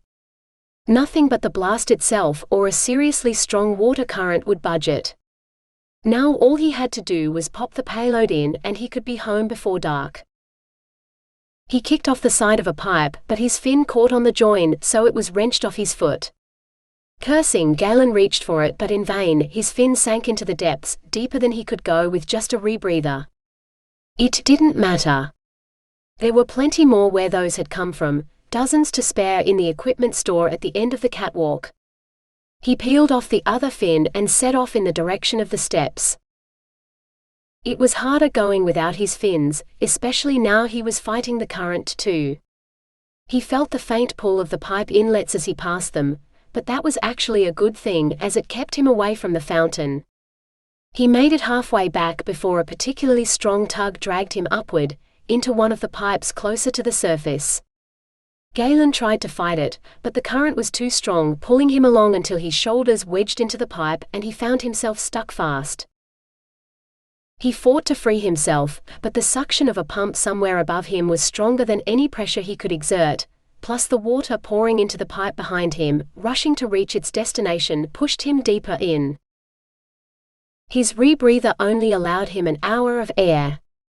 Past that and he'd drown. He had to calm down and think. If he was wedged too tightly in the pipe to get himself out, he'd need help. He couldn't call anyone, so the next best thing was to trigger an emergency alert. The easiest way to do that was to block the pipe, and hope there was still someone up to answer the alert before his air ran out. Galen spread out his arms and legs, trying to angle his body so no water could get past him. The current buffeted his back, trying to force its way through, but he held fast, fighting to block the flow for as long as his strength held out. His only hope was to trigger an alert. After an eternity that was probably no more than 15 minutes, Galen gave up. He hurt all over and the pressure was starting to make his head pound. Or maybe he was running out of air. He hoped it had been enough. Something brushed his bare foot. Something warmer than the water. Galen twisted his head to try and see behind him. His headlight reflected off something orange, before he saw nothing but water. It couldn't be. He blinked, watching the pipe inlet again. This time he clearly saw a coppery tail fluke brush against his foot, before the rust-colored mare blocked off the end of the pipe. Halcyon. It had to be. Galen tried desperately to squeeze inside the pipe so she wouldn't see him, but all he succeeded in doing was to bash his head so hard against it that he saw stars. Then the stars faded to blackness. Galen's last memory was terror at what the siren would do to him, a helpless human caught in her world, before he lost consciousness altogether. If we were human, they'd have done something by now. It's because we're titans that we're being ignored, Sven grumbled. You're the only one who listens. I'm sure that's not true. I heard he's been testing the water all week, trying to find your mystery contaminants. There's nothing, Sven. I'll pull up the results myself, just to show you. Allie extracted her tablet, swiped at it a few times, then held it out to the frowning merman. See? The springs supplying the Aqua dome are some of the purest in the colony. What kind of results are you getting in the aquaculture tanks? If there's a problem, it could be in the pipes or the tanks themselves. There's so many things that can go wrong between the source and your fish. What do you take me for? No one knows water quality better than Mare. We can smell it. But our test results are just as mysterious as yours. They show nothing. But the fish, I've never seen anything like it. Nor have any of the others. Show me then, Allie said. If we can't find your problem in the water, maybe the answer lies with your fish. She followed Sven along the raised catwalk between the pools, watching his muscles ripple and flex as he undulated along the surface. His tail was quite a striking shade of green, brighter than it really needed to be right now. Sven was showing off, she realized. He dived under a section of catwalk and came up in the middle of a pool teeming with fish. Huge fish, bigger than anything they'd brought into the colony. Nothing grew this fast in the space of a few weeks unless... What do you think? Sven waved at the school circling him. They're fully mature and the flesh is just superb. We harvested a few when they reached minimum size, but this is more than we can eat. We could supply the whole dome for a month from this pond alone. We'll have to because at this rate of growth, they'll be sexually mature within a month, and we'll be overrun. If you have that much to spare, send a few fillets my way. I can't remember the last time I had fresh tuna, Allie said, staring at the tank. It was a lie. The last time had been with her husband, before the war. He'd been working on accelerated growth as a recessive trait, so the population could build up rapidly before he'd released a spawning of fish without the acceleration gene.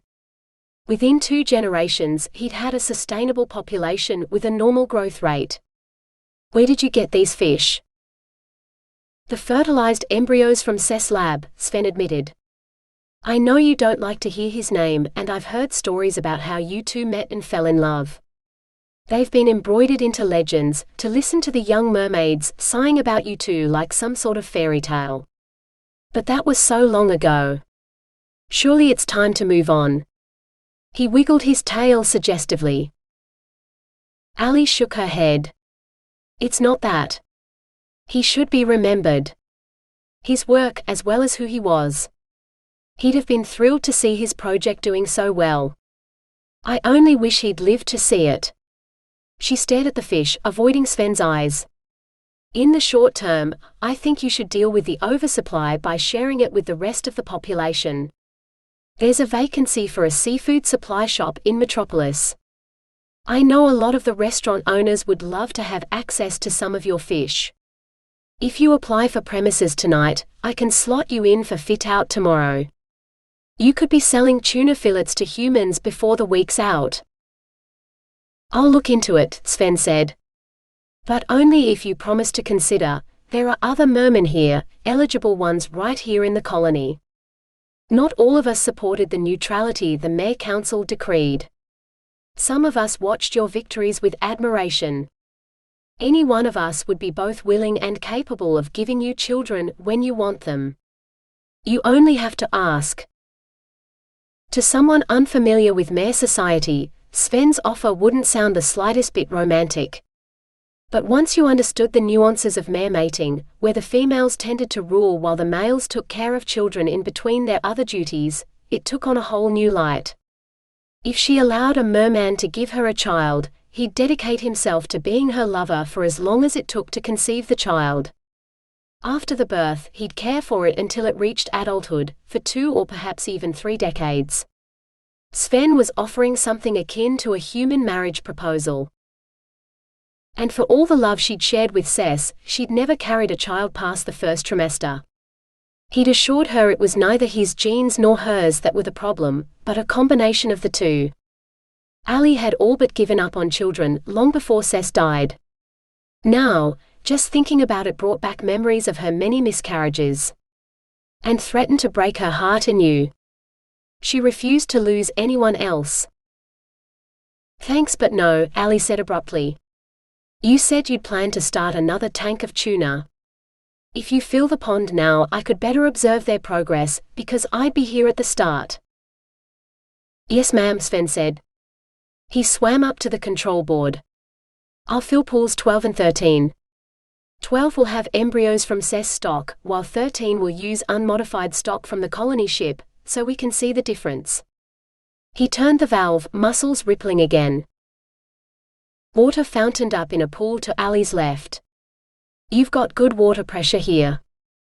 I remember seeing something about the powerful flow rate in the springs, but I didn't think I'd be able to see the difference between this dome and the others. It must be because you're closer to the source. Within minutes the pool was full, and the one beside it began to fill up. When it was perhaps a third full, the outlet started to sputter before the flow stopped altogether. Ooh, that's not good. Sven frowned. It's never done that before. He leaped over the catwalk into the next series of pools to investigate. It's still flowing, but it's down to a trickle, he reported. Maybe the pump died, Allie said, reaching for her tablet. Cole, show me all the error reports for the Aqua dome water supply for the last 6 hours. There was only one, a blockage in the pipes down near the supply source. I better go down and fix it. I shouldn't take long. It'll be nightfall before you get there. Go home. Fix it tomorrow and come back when you're ready. The embryos can wait another day. Get some rest. Allie nodded and called for a skimmer, but she didn't tell it to go home. Instead, she directed it to the maintenance corridors beneath the dome, not even getting off the vehicle to palm open the door. She was soon whizzing down the corridors as the roar of the fountain drowned out all other sound. Glad to let the skimmer steer itself, she tried to call Galen, to tell him about the blockage, but he didn't answer. Maybe the man was finally getting some sleep, instead of working late like he usually did. She would soon too, just as soon as she'd fix this. Allie was surprised to find a toolbox and a set of maintenance coveralls already in the pumping station, but the owner of them was nowhere in sight. Probably already fixing the problem, she reassured herself. She checked the toolbox lid, and her mouth fell open when she recognized it was Galen's. He was the boss, unblocking pipes wasn't his job. And the clothes were cool to the touch, like he'd been in the water a while. That wasn't good at all. Fearing the worst, Allie stripped out of her coverall. If she was wrong, she'd head home to bed and leave the job to Galen. If she was right, oh please don't let her be right, she begged the universe. If she was right, Galen could be running out of air and stuck in a pipe. If he hadn't run out of air already. Without hesitation, Allie dived into the water. Hey boss. Remind me to show you the pool tomorrow. There's a no swimming sign on the wall here for a reason. Galen's head hurt and he was freezing. Oh, and his arms burned from the shoulder right down to his elbows. Wasn't swimming, he managed to say. His brain raced, trying to work out how to explain this to Allie. He settled for, there's a bomb in there. I tried to get to it, but... Yeah, I found it, Allie said. That's not all I found either. Someone tried to blow up the colony. You interrupted them, and it nearly cost you your life. If it weren't for you, we'd all be dead. No. That wasn't right. Galen hadn't planted enough explosives to damage more than the space in this room. Halcyon must have done something. How, he asked. Allie pointed at the uranium rods, nestled in some black fabric that looked suspiciously like his wetsuit. There's enough plutonium there to blow this place twice over. The bomb was a distraction, nothing more. If even one of those rods hit the water, this whole colony would be nothing but a crater. You must have scared the saboteur away before he could finish the job. Not he. She. Galen sat up, then wished he hadn't, because the pounding in his head increased in intensity. He flopped back down. No wonder he was cold, he was lying naked on the catwalk. What must Allie think? The shrinkage alone. Where's my clothes, he mumbled. Your clothes are right where you left them, over there. Allie pointed. Your wetsuit, well, it tore while I was trying to get you unstuck, so I helped things along a little until I managed to get the wetsuit off you altogether. I might have scraped off a bit of skin getting you out of the pipe, but I wasn't sure how much air you had. I figured you'd forgive me a few grazes as long as I got you out before you ran out of air. She'd saved him. How, he didn't know, but right now he didn't care. Thank you. The heartfelt words just didn't seem like enough. He'd have to think of a way to thank her properly. She'd taken such a risk. If she'd come here while Halcyon was still here, Allie would have been killed like he almost had been. Numbly, Galen pulled on his pants, then his shirt. His hands shook as he struggled with the buttons, but he didn't dare ask Allie for help. She'd done so much already, and he'd nearly lost her.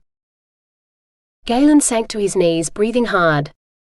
He wasn't cut out for this sort of thing. He'd never killed anyone in his life. And to think that his attempt to catch the siren so he could keep Allie safe had almost killed her, it made him too dizzy to stand. I've dismantled the bomb, Allie said. The explosives are relatively inert without the detonator.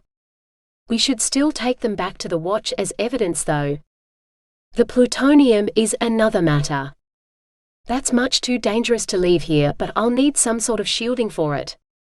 The wetsuit's just so I can touch it. That stuff is hot. Galen pointed a shaking finger at the pump casing. Take the explosives out of that and put the, what did you say it was? Uranium. He'd been certain it was uranium. That's what nuclear bombs were made out of back on Earth. Plutonium. The result of the decay of radioactive uranium. Powerful source of alpha radiation with a very long half-life, which is what makes it so dangerous. Especially in water.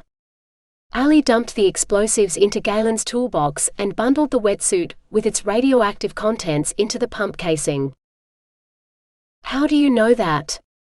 Galen asked. Allie shrugged. Experience. There was still a supply of plutonium batteries aboard the human spaceship when they came to the system, and they've been used to power transportation modules, especially those attempting to be stealthy and operate without engines. Submarines in particular. The easiest way to check if a battery was still good was to measure the temperature. If it was hot, great. If not, the nuclear fuel was spent and it was safe to dispose of. But batteries. Not enough to make much of an explosion, right? Galen couldn't take his gaze off the pump casing now he knew what it held. I already told you. There's more than twice what you'd need to blow this place up.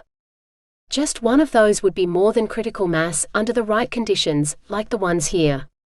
That's why we can't leave it here. Allie shoved the box of explosives into his arms. Here, you take this and your toolkit. I'll take the payload.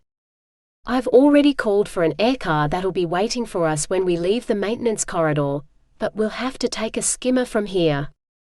Unless you'd rather walk? Galen quailed under her searching gaze. He wasn't sure his legs would hold him.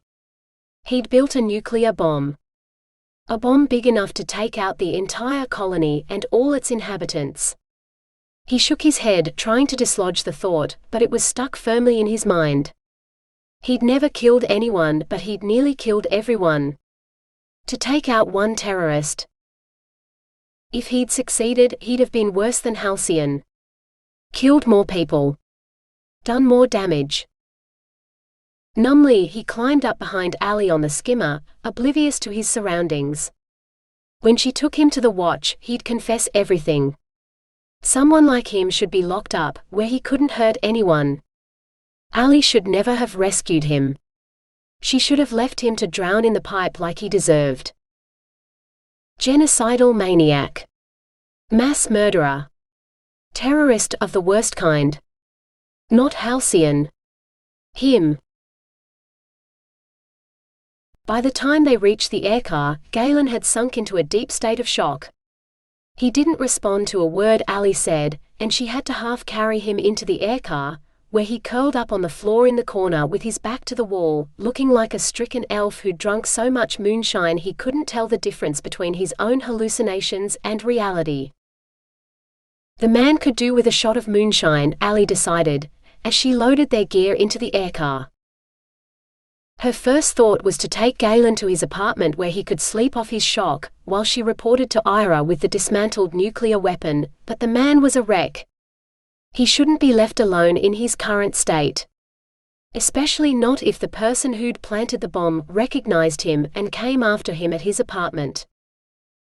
No, Allie decided she'd take Galen to her place instead. There was space for two, so she could stay with him, and she was more than a match for any human who managed to follow them to her apartment. Any Titan too, but most Titans knew that, so they wouldn't try something that stupid. Besides, the bomb had all the hallmarks of human technology, not Titan, especially the plutonium payload. The canisters that held the radioactive material were battery casings, for goodness sake. She had to tell Ira, but she needed Galen to tell him what he knew too. And right now the man wasn't coherent. Ira could wait until tomorrow. As long as she kept the evidence close where no one else could touch it, it would keep until morning. Galen needed her now. She left the box and the pump casing just inside the doorway of her apartment, before returning to the aircar for Galen and his things. He moved like an automaton or someone who'd been subject to Titan mind control. Surely that wasn't possible though. A Titan and a human teaming up, it was unheard of. Not to mention no Titan would be stupid enough to blow up the dome where Mare lived.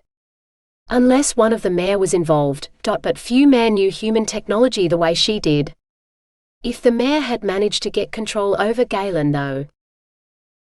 Once he'd shuffled into her apartment and taken a seat on her couch, Allie asked, "Galen, was there a siren in the tunnels with you today? Did she give you orders?" Even as the words left her lips, Allie didn't believe them. For all Sven's talk of support, Merman lacked the voice range to use a song to control anyone, human or Titan. And no mermaid would dabble with explosives. None of this made sense. I saw her, Galen said grimly. Because of me, she could have blown us all up. You shouldn't have saved me. Should have left me to drown. Now Galen wasn't making any sense. Allie narrowed her eyes and really looked at him. He was still shaking, and his clothes stuck to him like he'd still been wet when he put them on, or the clothes had been damp from the fountain spray, or he'd broken out in a cold sweat since dressing.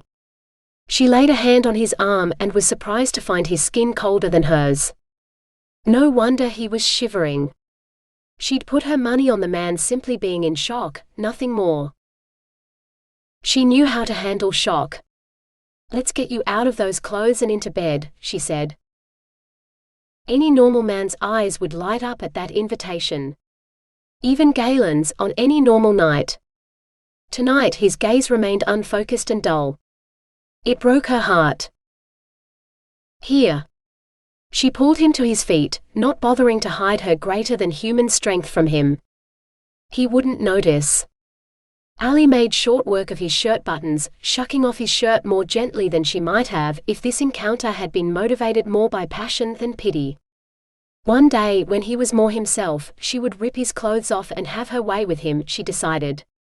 For a man who spent most of his day in a workshop, he sure had some muscle to show for it. Maybe it was moving all those heavy things around, or maybe he spent all his recreational time in the gym. She ran her hands down his chest, telling herself she was checking his core body temperature, while also satisfying her curiosity about the firmness of him. "Oh, Allie," he moaned. It was all the warning she got before he grabbed her and kissed her. Slow and sensual, he made her breath catch in her throat with a kiss that was everything she could have hoped or asked for. If she'd known Galen could kiss like this, she'd have demanded a demonstration on the night they met, instead of running from it. He broke the kiss because she didn't want to. "My turn," he said. "Your turn?" He nodded. "You undressed me, so I should undress you." Nudity had never bothered her before, but this was different somehow. This was a man who'd never seen her naked before. And who wanted to do more than just look at her naked body, she was certain. Allie swallowed. "It's been a long time since anyone but my husband has touched me like that," she said. 10 years. 10 long lonely years. More than enough mourning. Galen stepped away from her and bowed his head. "I'm sorry. I didn't mean to go so fast. If you're not ready for this, if the wounds are still too raw." "Sweet man." Misguided but still sweet. Allie shook her head. "Oh, I'm ready. I want this. I think even Cess would wish me happiness if he could. I'm just rusty is all." Galen grinned.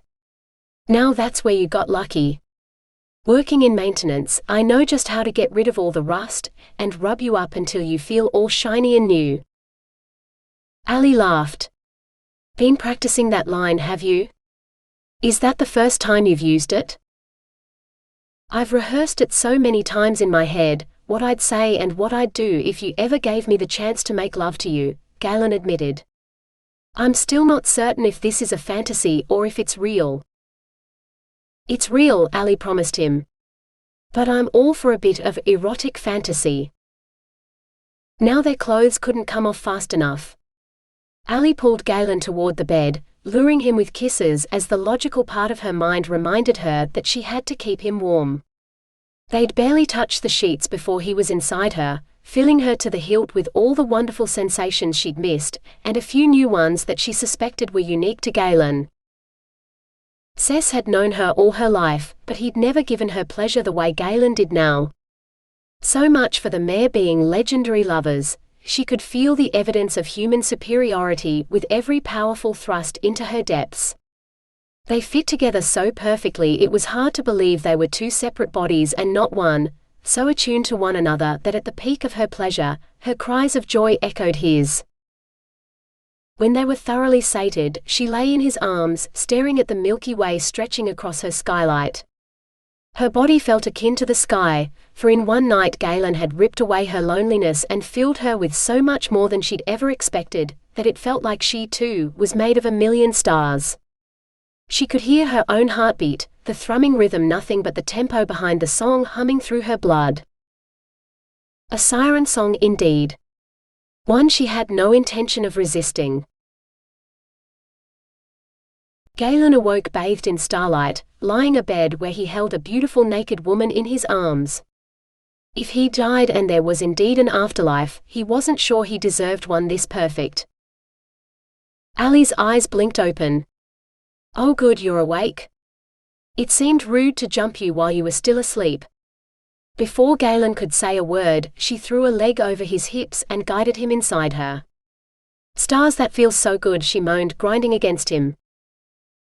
Entranced, Galen let her take charge, content to watch pure pleasure lighting up her face. He'd never met a woman so wild and free and joyful. And he wanted her to stay that way. Free of pain and suffering and fear. He'd do anything to protect her. Anything to make her happy.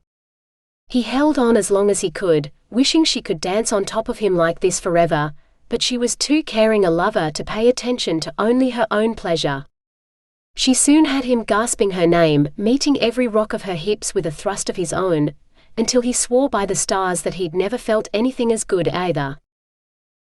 He thought the fun would be over for a little while as they both had to work today, but when Allie pulled him into the shower to help her clean up, as she put it, he soon forgot about anything except the flow of water, the slide of wet skin on skin, and the way she turned his world upside down when she brought her wicked mouth into the mix. Much later, when he reluctantly dressed, Galen's plan was clear in his mind once more. Yesterday he'd made a mistake, one which had almost resulted in tragic consequences, but that very fact made it even more important that he blame the whole mess on Halcyon. The watch could hunt her down, catch her and imprison her somewhere where she couldn't hurt anyone ever again. Once she was caught, Allie would be safe, and he could spend the rest of his life making her happy. Maybe she'd even let him move into her apartment here. It was definitely the bigger of the two, and he wondered how she'd managed to qualify for such a nice place, with a window no less, when she was just a maintenance worker and he was her boss, but he didn't have this kind of luxury. Allie flashed him a joyful smile then, filling his thoughts with visions of her from last night and this morning.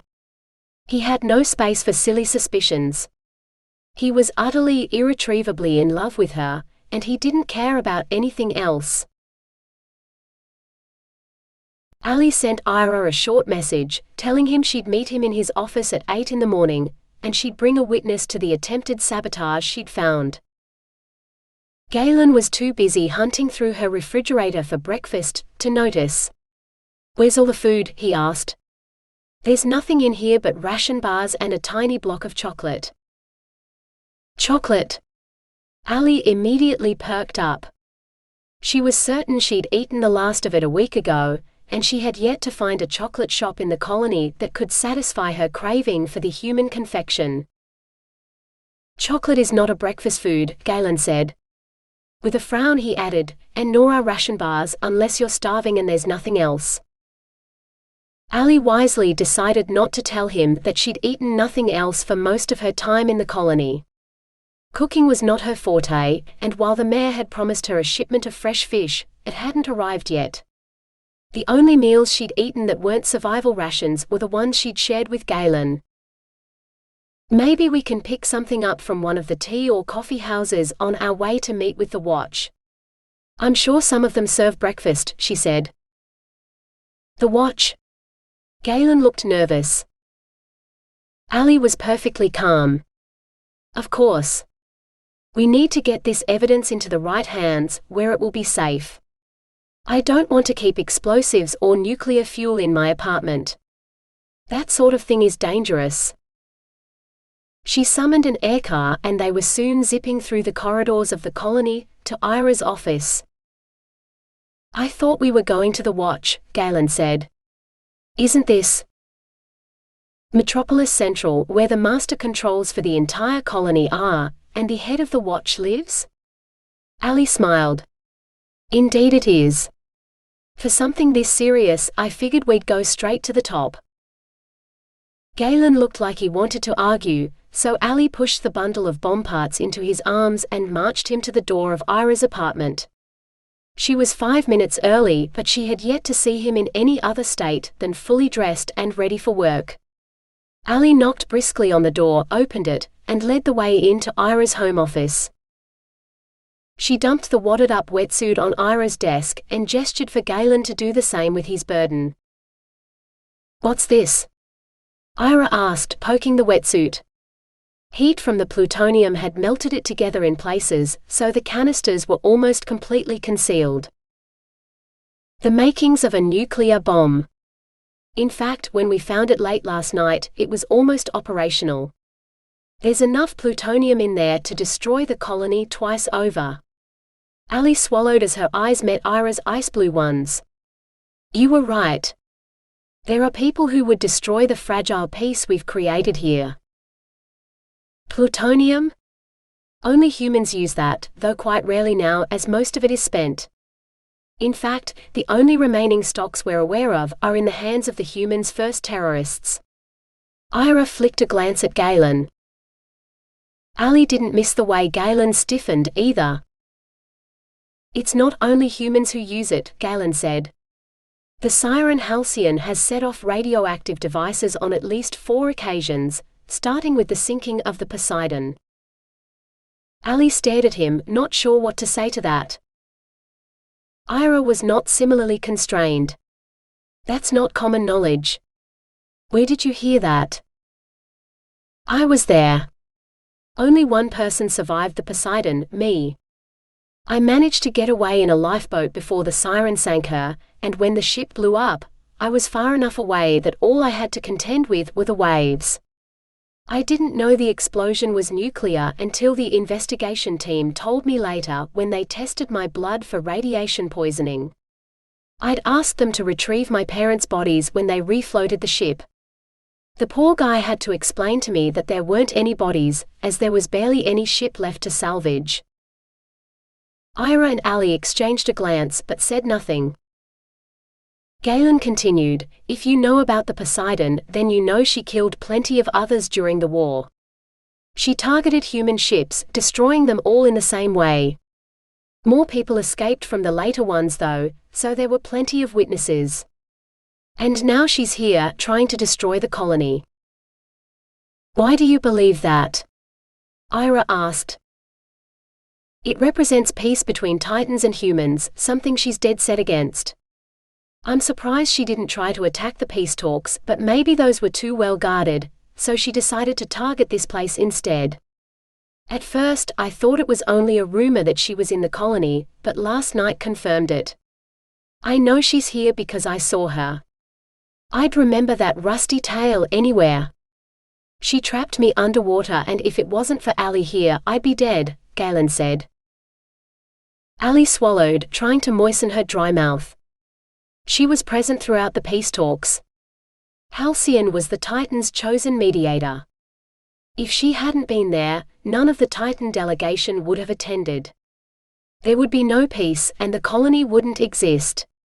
Since that time, she's been one of the strongest Titan voices for peace." Galen snorted.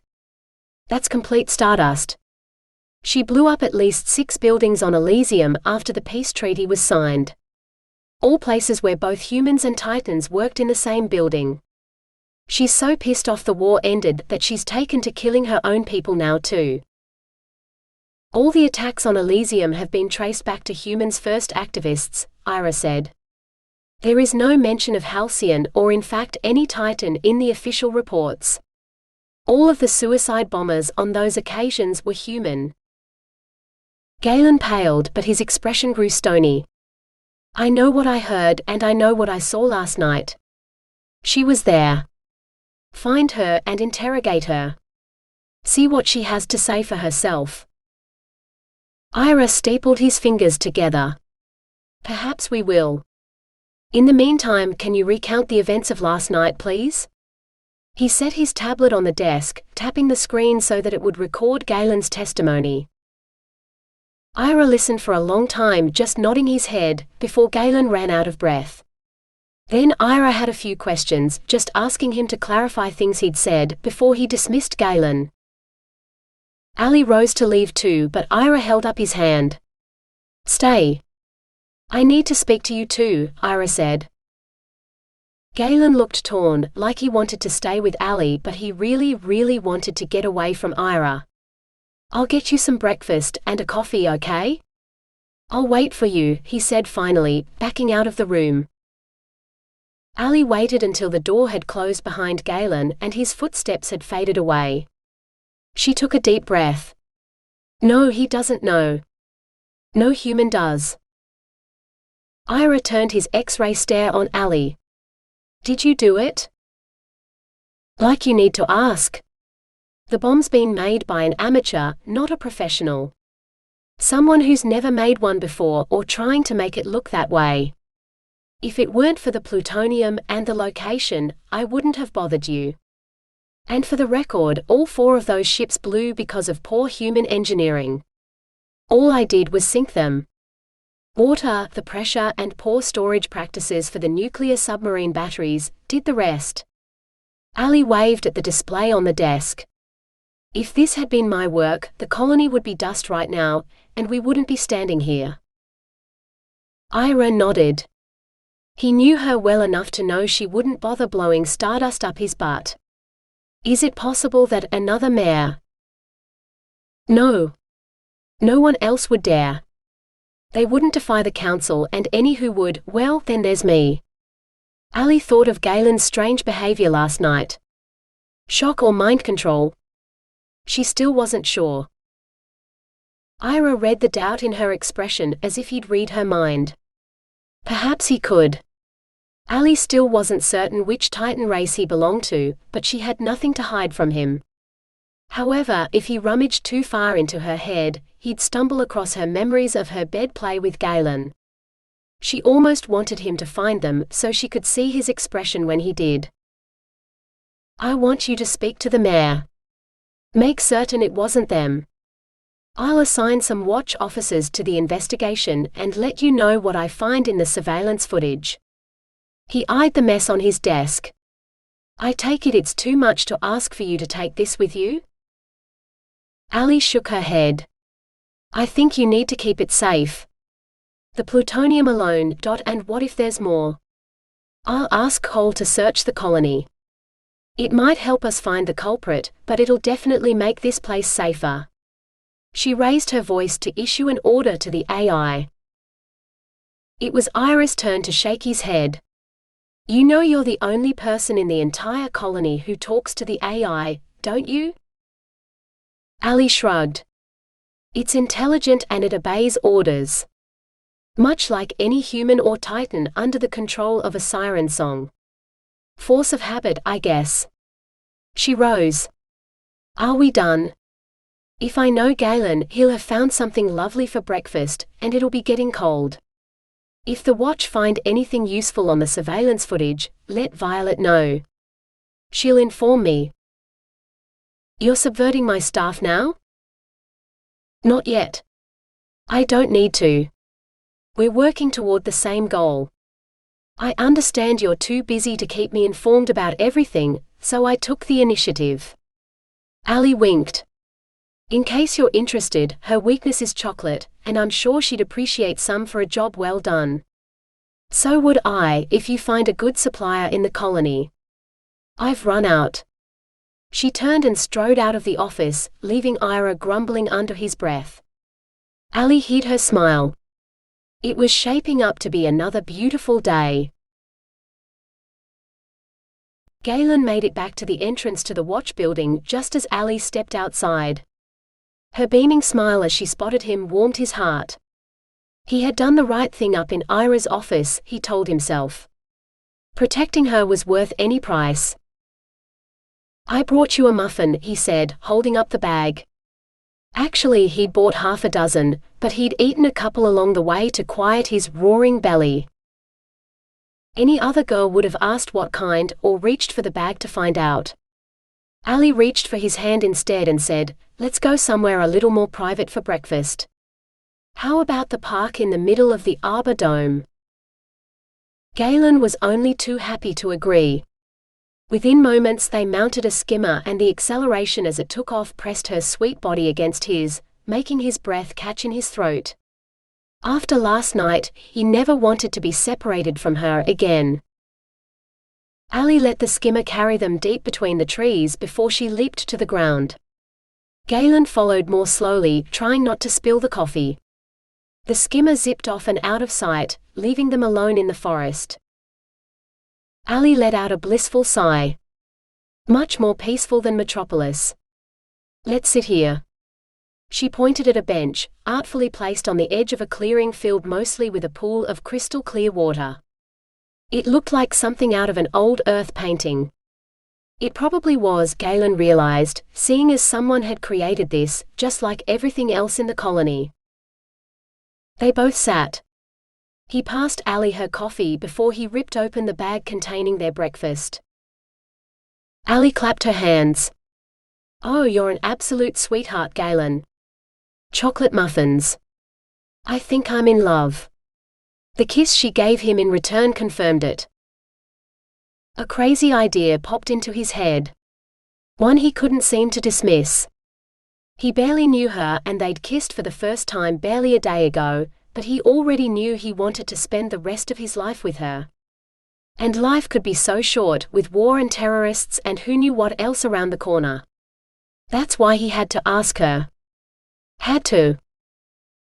Galen opened his mouth to give voice to his heart's most ardent proposal.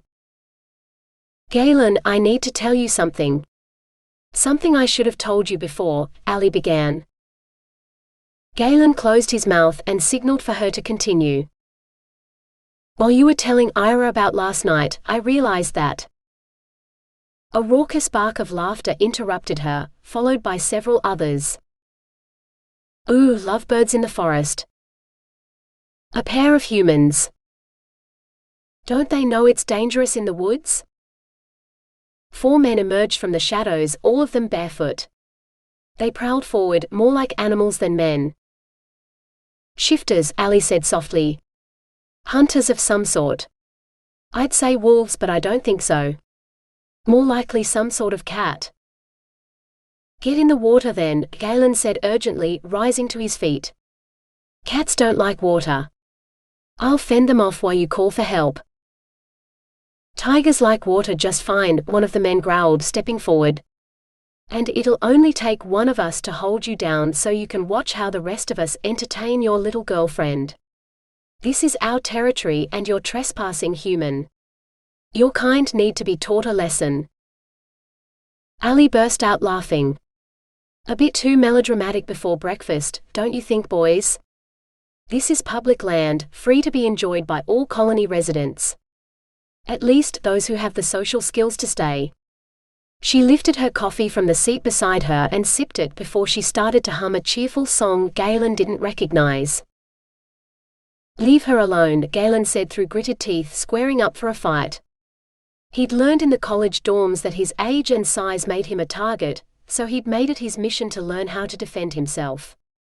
4 human opponents was the most he'd ever had to deal with, and even then he'd come out with a couple of broken ribs and a black eye, but it had been worth it. He hoped Titans weren't harder to fight than teenage boys high on hormones and adrenaline. If only his brain didn't feel so fuzzy. Should have had more sleep last night. "Run, Allie," he pleaded. Allie stopped humming. "Hi, I'm Allie and this is my friend Galen." She gave a little wave. Galen caught a glimpse of something orange like a flame between her fingers before it disappeared. He must have imagined it. "We're responsible for your water supply in the colony. When there's trouble, I come along to your house and sort things out. I'm very good at what I do, right, Galen?" He found himself nodding. Allie continued, "I enjoy my work too. I like to sing while I'm working. I find it makes everything better." The shifters met Allie's spiel with silence. It jarred with the voice in Galen's head telling him to run or fight, but that voice seemed to grow fainter even as he tried to focus on it. The man at the very back gave a little salute. You enjoy your breakfast, ma'am. He and his fellows melted away into the trees. Galen shook his head, trying to fight the fog that filled it. Allie! What just happened? None of it made sense. Allie's hand grasped his arm and pulled him to sit beside her again. Just making friends with the neighbors, she said. She reached for a muffin and bit into it. This is wonderful. You're going to have to tell me where you got them. Galen sighed and grabbed a muffin. The moment was gone, stolen by a bunch of shifters. He couldn't ask her now, or the memory of his proposal would be forever tainted. Another time. At dinner perhaps. When he wasn't feeling so foggy. At his side, Allie began to hum softly again, and the world was wonderful once more. Allie was making her final adjustments on the fit-out for Seafood Supply, Sven's new fish shop, when she received an incoming message. Violet wanted to meet her for lunch at a cafe on the other side of Metropolis. Allie fired off a quick affirmative before she started to pack her tools. Are you finished already? Sven echoed the response of almost every satisfied customer Allie had dealt with. I used to fix cess fish tanks on the ship. I could have done these ones in my sleep, she said. When do you want your fish? I can grab them from the cool room now if you like. You forgot them last night. Was it only last night that Sven had flirted with her and promised her fresh fish? It felt like so much longer. How about I swing by after work this evening, if that's all right? At the Aqua Dome, not here. I want to ask you something, Allie said. A slow smile spread across Sven's face and he winked. Whatever my lady wishes. Allie almost corrected his mistaken assumption, but decided it didn't matter. Maybe she should bring Galen along tonight, just to stir things up a little.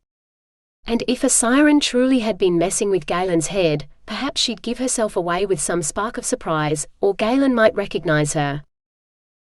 She waved goodbye to Sven and took a skimmer to see Violet. The moment Allie stepped off the skimmer, she had to take a deep breath. The most exquisite sweetness, wrapping a core of earthy bitterness, assailed her nose. Chocolate. Fresh and hot and... Violet waved to get Allie's attention. I found you a chocolate shop. What do you think? It wasn't just a shop. It was a cafe whose menu consisted solely of cocoa-based products. It truly was a wonderful day, Allie said to herself as she followed Violet inside. We'll have 2 orders of the chocolate chili and, what would you like to drink? Violet said, turning to Allie. I hope you don't mind me ordering, but I heard from a dragon that their chocolate chili is the best he's ever tasted. One of the Watchfire mages swears by it too. Allie smiled. Whatever you recommend. I'm still growing accustomed to human food, and I like to try everything at least once. Violet finished ordering for them, and led the way to a secluded corner table. As she settled in her chair she asked, What do your kind normally eat? I mean, you all kept to yourselves so much on the ship. I never saw any of you in the mess hall. I never really thought. Allie waited for the waiter to fill their water glasses, then drank deeply to give the human waiter time to get out of earshot before she answered, Fresh fish, when we can get it. Lately it's been a mix of ration bars and a selection from eating houses as they open. The other mayor finally have the aquaculture farm up and running, so they'll be selling fresh seafood tomorrow, I believe. I'll get my order in advance, of course. Of course. Violet nodded. How do you cook it? I mean, on land you'd use a normal kitchen like the rest of us, but in the water. We don't. Cooking removes many essential nutrients and destroys the fresh texture. I believe humans do something similar, though they call it sashimi. Violet looked horrified. Raw fish? Remind me not to date a mayor. Present company accepted, of course. Allie inclined her head, accepting the oblique apology. Do you have any information for me? Violet nodded and pulled out her tablet. My boss asked me to investigate the surveillance footage for a particular maintenance tunnel. It was all rather urgent, and he pulled me off another investigation so I could do this today. All I heard was that someone had planted a bomb, and they wanted to know who had the opportunity. I combed every surveillance camera for that corridor, the maintenance tunnels, everything. And all I found was 2 people. You and this guy. She tapped the screen, then tilted it so Allie could see. He looks familiar. I'm sure I know him from somewhere. Allie watched Galen struggle with his toolbox and what looked like a residential water pump, as he palmed the door open and disappeared inside. Her heart sank as she recognized the pump as identical to the casing that had housed the bomb. It couldn't be Galen. Or if it was, he had to be under someone else's control. He wasn't a killer. There was just no way he'd blow up the colony. It was a suicide mission, and he was smart enough to know that. The Galen she knew didn't have a death wish. Someone had definitely mind-controlled him, she decided. That was the only explanation. And when she found out who, she'd tear the siren's tits off. Fear curdled in Galen's belly as he approached the Aqua dome. Now he was so close to his decade-long goal, he was terrified. It didn't help that Halcyon had starred in all his nightmares since the ship sank. She'd ripped away everyone he loved, and he couldn't let it happen again. His arms tightened around Allie's waist as the skimmer raced through the corridors to the mare habitat. They prefer communal living to individual apartments, Allie said over her shoulder. So their habitat is different to most. They manage the aquaculture facility that supplies the whole colony with seafood, or it will when their fish stocks reach harvestable size. It's early days yet. At the moment, all they're producing stays within the mare habitat. They only eat the freshest seafood. Galen couldn't believe what he was hearing. Fish who eat fish. Isn't that cannibalism? Allie laughed. Back on Earth, the bigger fish ate the little fish because that's all they had. It's not cannibalism when they're different species, and it's the same with mare. Mare have more in common with humans than with fish. They're marine mammals, after all. Didn't Earth have marine mammals? Dolphins and something bigger too? I've seen pictures of dolphins. They weren't much bigger than a human, but they spent their whole lives in the ocean. There are tales of even bigger things, whales my mother called them, that were the size of a ship, but I find that hard to believe. How could something so huge survive? What would it eat? Whales sound intriguing. I hope there's DNA stored in the databank somewhere, so one day scientists can create them again and they'll swim in Alton seas, Allie said dreamily. Galen suppressed a snort. Here he was, terrified of coming face to face with the woman who'd killed his parents, yet knowing he owed it to his parents to seek revenge if he could. All the while Allie was talking about monsters even more frightening than the murderous mare, and how much she wanted to meet them. If she met Halcyon, she'd probably want to shake hands with the woman or whatever Mers did. It was as though Allie had been born without a sense of fear. Dangerous. No wonder he wanted to protect her so much. She did so little to protect herself. Wanting to meet monsters indeed. We're here. One moment she was in his arms, the next she bounced down off the skimmer, holding out a hand as if to help him down. Come on. What are you afraid of? Halcyon, he blurted out. Sympathy filled her eyes, or perhaps it was pity. Mers are pacifists, and the ones here more so than most. You have nothing to fear from them, I promise. Halcyon is unusual even for a mare. When she joined the war effort, it wasn't popular. Let's just say you probably shouldn't mention that name around the mare you meet today. Galen nodded, wondering for the umpteenth time how she knew so much about Titans and the war. Perhaps she'd studied politics or modern history while he learned engineering, then switched to plumbing because all the political jobs were taken. "Why did you become a plumber?" he asked. Allie stared at him for a moment before she answered, "To get into the colony, of course. I signed up as an apprentice in the construction phase, and volunteered as one of the colony residents the moment they opened for applications. I knew this was where I needed to be, and here I am. Queen of the pipes." She laughed. Did that then make him the king? If it meant a lifetime with her, he'd take the job in a heartbeat. This was hardly the time or the place to say so, though. They entered a farming zone, which was made up of ponds as far as the eye could see, with narrow jetties between them. "It's nearly dinner time, so most of the mare will be fishing. This is the best place to meet everyone. If you see anyone you recognize, let me know," Allie said. Galen nodded, scanning the ponds for signs of life. What he'd taken for still pools were actually teeming with fish, and a surprising number of brightly colored mare. Blue and green, gold and silver, black and white, so many shades but not a hint of orange among them. Slowly it dawned on him that Halcyon wasn't here. But if she wasn't, where was she? It wasn't like she had anywhere else to go. The only water habitat in the whole colony was here. "Is everyone here?" Galen asked Allie. She shrugged. "I don't know. I'll ask Sven." She waved at a group of men entering the farming zone. One of the men finished pulling off his shirt, and waved back.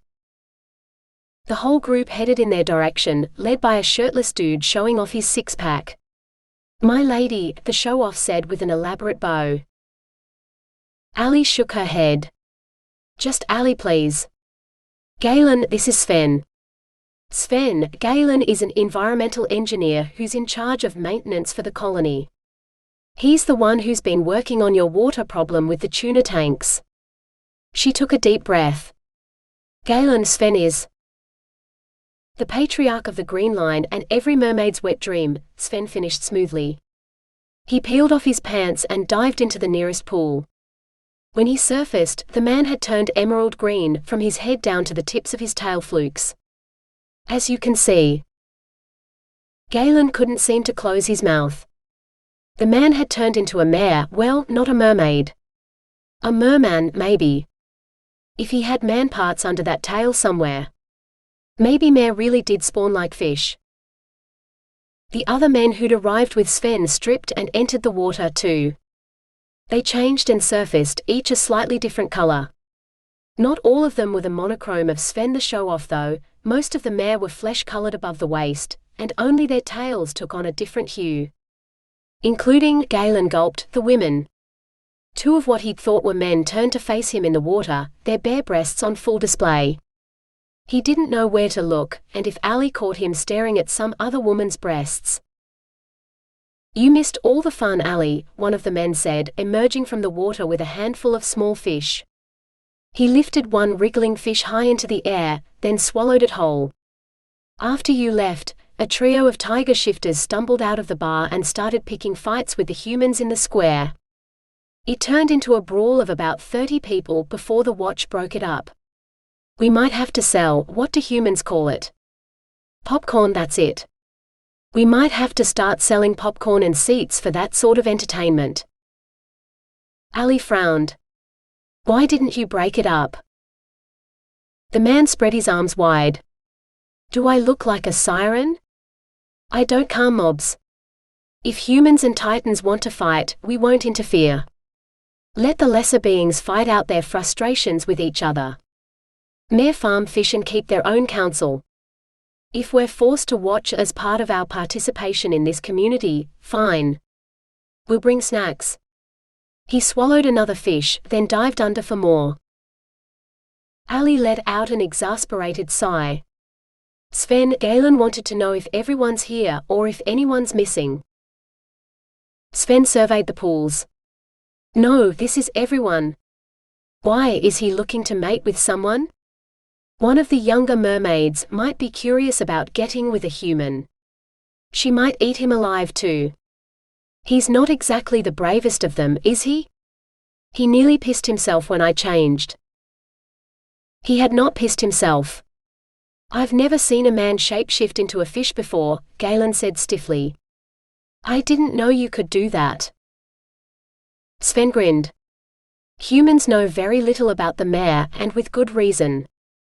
They'd know even less if it wasn't for. He exchanged a pointed glance with Allie, who shook her head. So you've never met a mare before, or at least, you didn't think you had. You could have seen any of us walking around the colony and not known we were mare. Could mare read minds too? Galen suppressed a shiver. Is there anyone you recognize, Galen? Allie asked. No, he said firmly. He'd never seen so many bare breasts in one place, and it was making him more than a little hot under the collar, plus a few other places too. He didn't want to look too closely at the women. Especially not in front of Allie. None of them had an orange tail, which meant none of them was Halcyon. That meant she could be roaming anywhere in the colony, looking for all the world like a normal woman. He didn't know what her face looked like, only her tail. He could have walked past her today and not recognized her. We should go, he said urgently. All right, Allie said. She inclined her head to Sven. Thank you. I should head home. It's been a long day. Sven's face fell. Galen felt an irresistible urge to grin at the merman's disappointment. Did the fish have a crush on Allie? Don't forget your fish, Sven said. I'd offer to deliver it to your apartment, but then I'd have to put clothes on. A few of the mare within earshot laughed. Someone climbed out of the water and returned with a cooler box that she handed to Allie. Thanks, Lukosia. You don't know how long it's been since I had fresh fish. Allie clutched the box to her chest. Galen held out his arms. Let me take that for you. Allie surrendered the box, and one of the mermen muttered something in a language Galen didn't understand. Whatever he'd said, it didn't sound complimentary. Allie glared at him and gave him a one-fingered salute that evidently meant the same in mare as it did in human. Galen waited until they'd reached the entrance to what he'd now think of as the mare nudist colony before he said, Did you understand what he said? Allie nodded grimly. He said you were insulting me, calling me weak by taking the box. He suggested I show my strength by, avenging the insult. With violence. Galen stopped. I figured they were making a joke at my expense. If I'd known, want me to go back there and sort him out? I don't need you to fight my battles, Galen. Besides, they'd only say it was an even bigger insult. I'd have to do something to you then. I could never fight you, Galen said. I'd be too scared I'd hurt you. Allie smiled but said nothing as she summoned an aircar. The box was too bulky for a skimmer. What are you going to do with all that fish? Galen asked. Eat it, of course. She stared at him. But not tonight. Let's drop this off at my place, then go out for dinner again. My treat. Last night you saved my life. I'm pretty sure I owe you a lifetime's worth of dinners for that, Galen began, seeing his opportunity. That depends. How good are you at cleaning and gutting fish?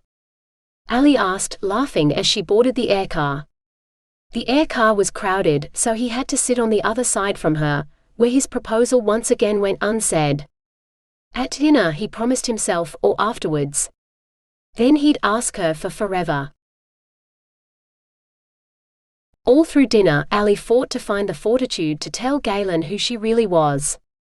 She wasn't afraid of his reaction.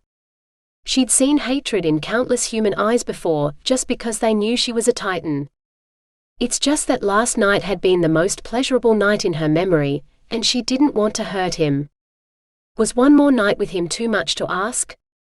It wasn't like he'd hate her any more in the morning than if she told him now.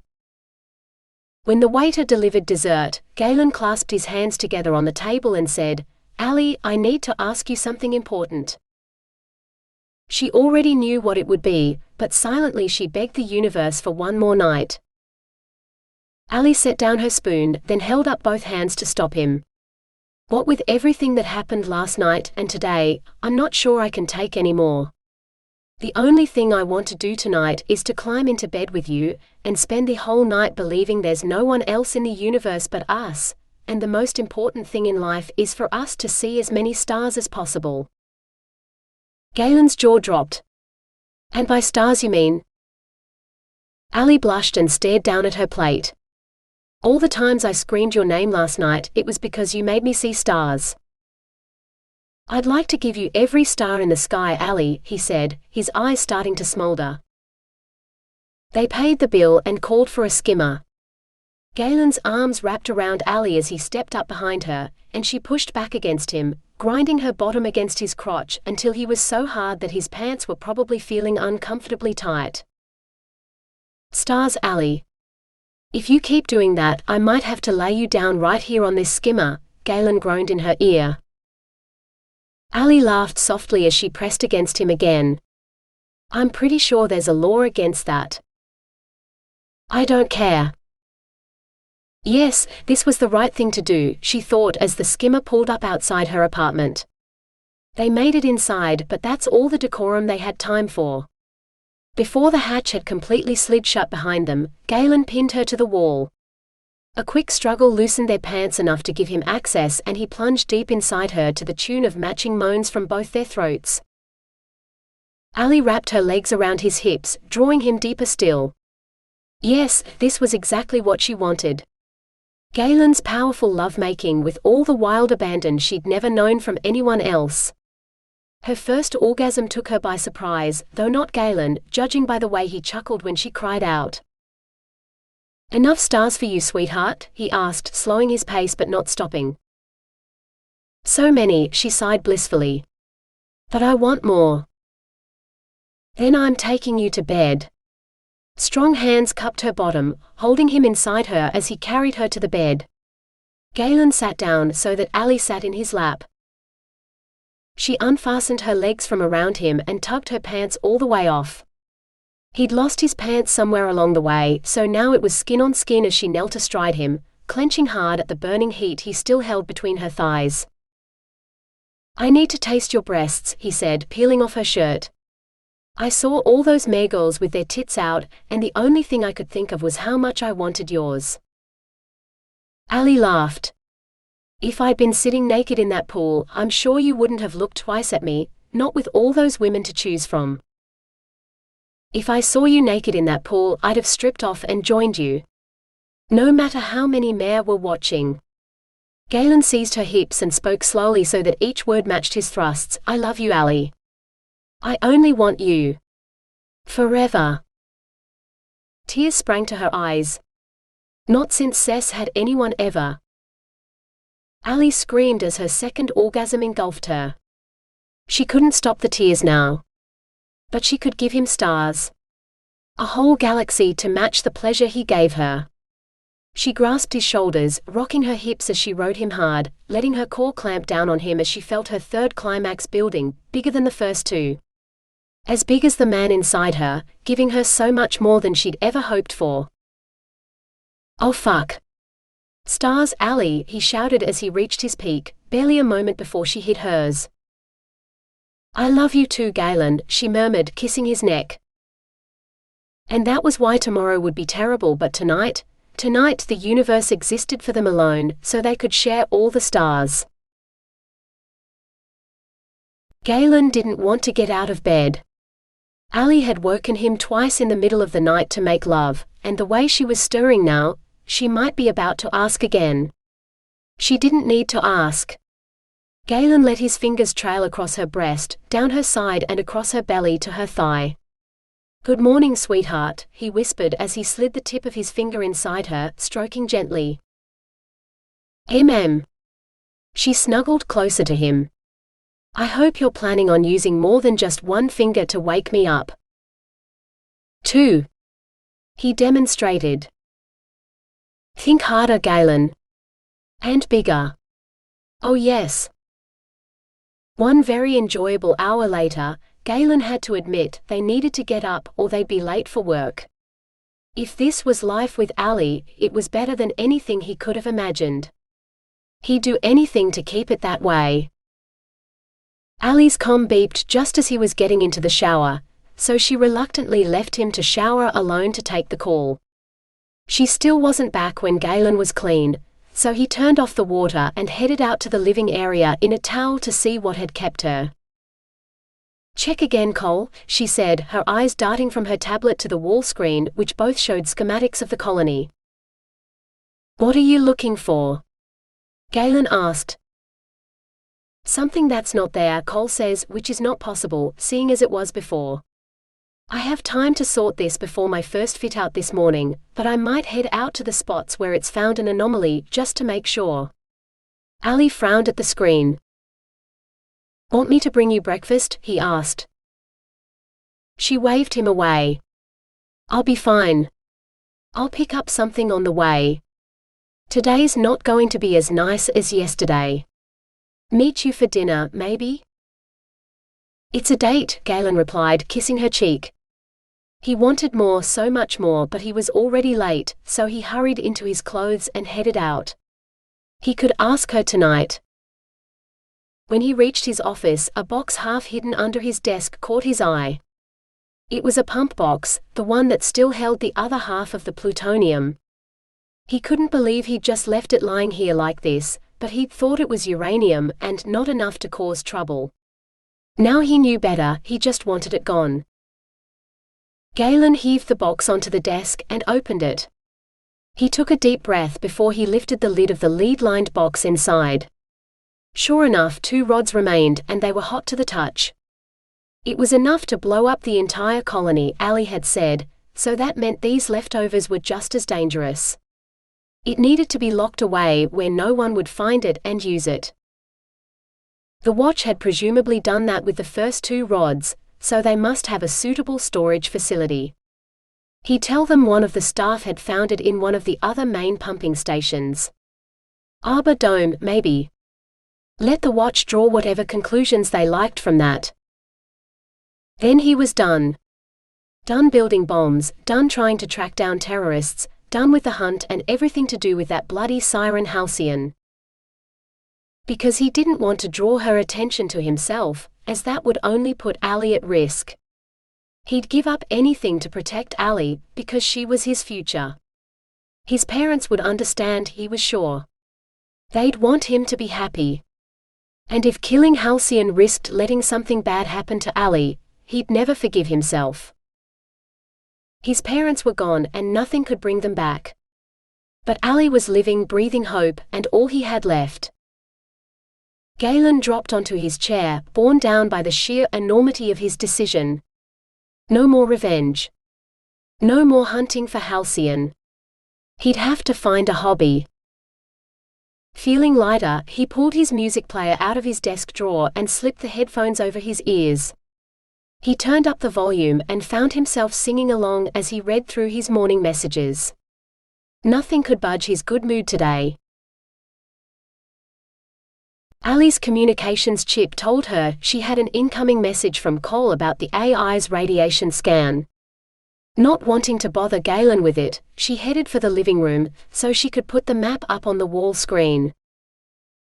"How many locations?" Allie asked, pulling on some pants. 4-point sources plus 3 travel paths, the AI replied. "Where is it now?" She clipped her bra. "Unknown. No current radiation signatures match the profile." Allie swore. That didn't make sense. Unless the plutonium was well shielded. Maybe their amateur was only pretending not to know what he or she was doing. "Show me all the locations," she commanded, reaching for her shirt. Half the colony lit up. 3 spots in Metropolis, plus 1 in the Aqua Dome, and a blue beam connecting them all and the route to Ira's office. "Remove the travel routes," she said, savagely twisting the buttons as she fastened her shirt. The beams vanished, leaving 4 blue blotches. "Zoom in to the site in Metropolis." Allie blinked as the overlapping blotches separated into 3 different sites within the maintenance building. A storage room, the workshop, and no, that couldn't be right. "Check again, Cole," she ordered. Her heart beat faster at the sight of Galen wearing nothing but a low-slung towel, but she fought to ignore it. She'd love to take him back to bed and not have to go to work, but this was too important. She'd planned on telling him the truth this morning anyway, so it was time to steel her heart against the inevitable rejection she'd suffer when he found out about her past.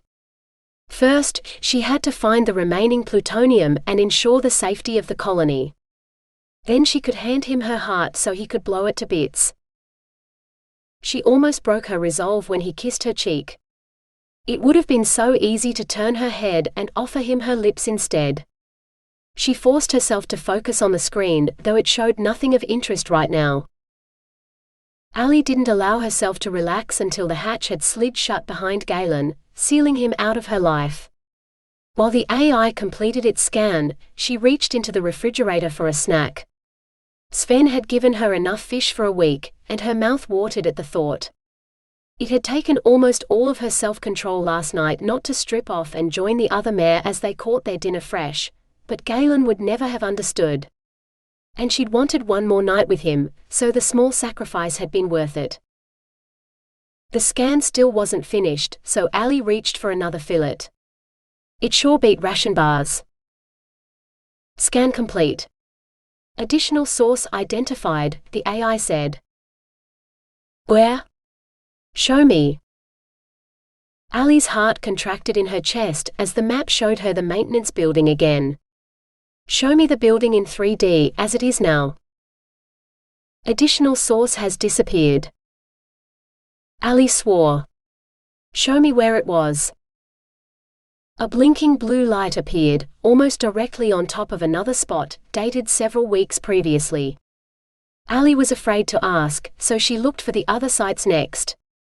One was in a supply room and the other was in the workshop. The radiation source in the supply room had sat there for weeks, since before the colony was inhabited. Whoever had planted it had to have been on the construction crew, or it had arrived with the supplies. The workshop had seen a radiation source several times over the weeks they'd lived in the colony.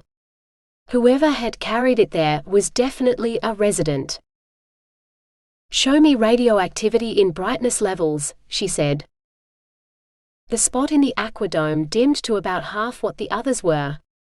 All except the additional source Cole had found today. She couldn't avoid it any longer.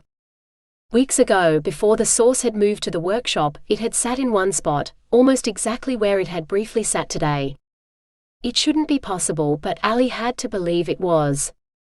Whoever had built the original bomb had only taken half of their plutonium to the Aqua dome. And they still had the remainder, ready to blow this place sky high on a whim. She wouldn't let that happen. Allie summoned a skimmer and climbed numbly onto the footboard. She missed the warm, solid feel of Galen standing behind her, but she needed to forget all that now. Forget her feelings, forget everything she loved about him, and focus on what was important. It was far too short a trip to the maintenance building in the bowels of Metropolis, but Allie told herself it was for the best. Logic told her she should call the watch for backup, but she dismissed that idea. She could handle one man on her own. Once she'd found out what she needed to know, then the watch could have him. She strode into the building with a confidence she didn't feel, not today. She didn't slow until she reached the entrance to the office she was after.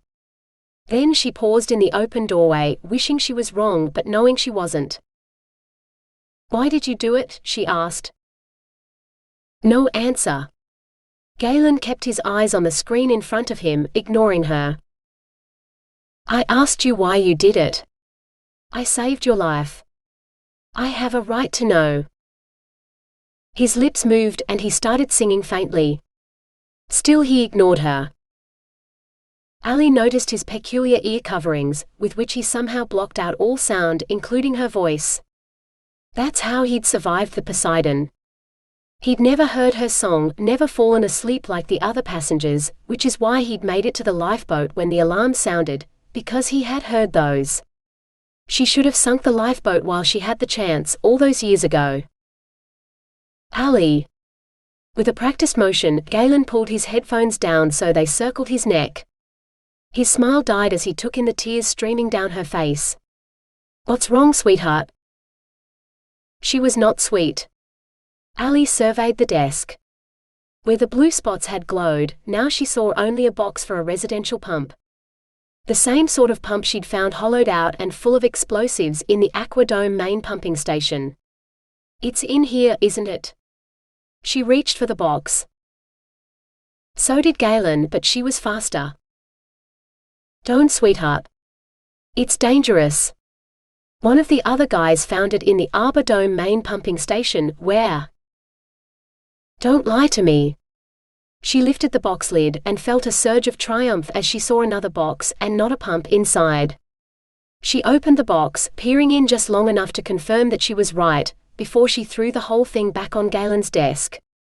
I had to see it for myself, or I wouldn't have believed it. I saved your life. I helped you. I stood up for you against the watch when they would have, not that it matters now. I can admit when I'm wrong. When I've been so stupid, so blinded by the man I thought was my friend. Galen stared at her. I am your friend. More than that, if you'll let me. Allie, I don't want to hear it, she snapped. All I want to know is why. Why you did it. Still he stared, as if he didn't understand. You planted that bomb in the pumping station. You built it. You nearly nuked the whole colony with all of us in it. I want to know why. Galen swallowed. It was an accident. Allie snorted. Stardust. It was, he insisted. I built the bomb, sure, and I planted it. I only took half the plutonium because I thought it was uranium, and I wouldn't have enough for it to reach critical mass. I calculated the explosive charge perfectly.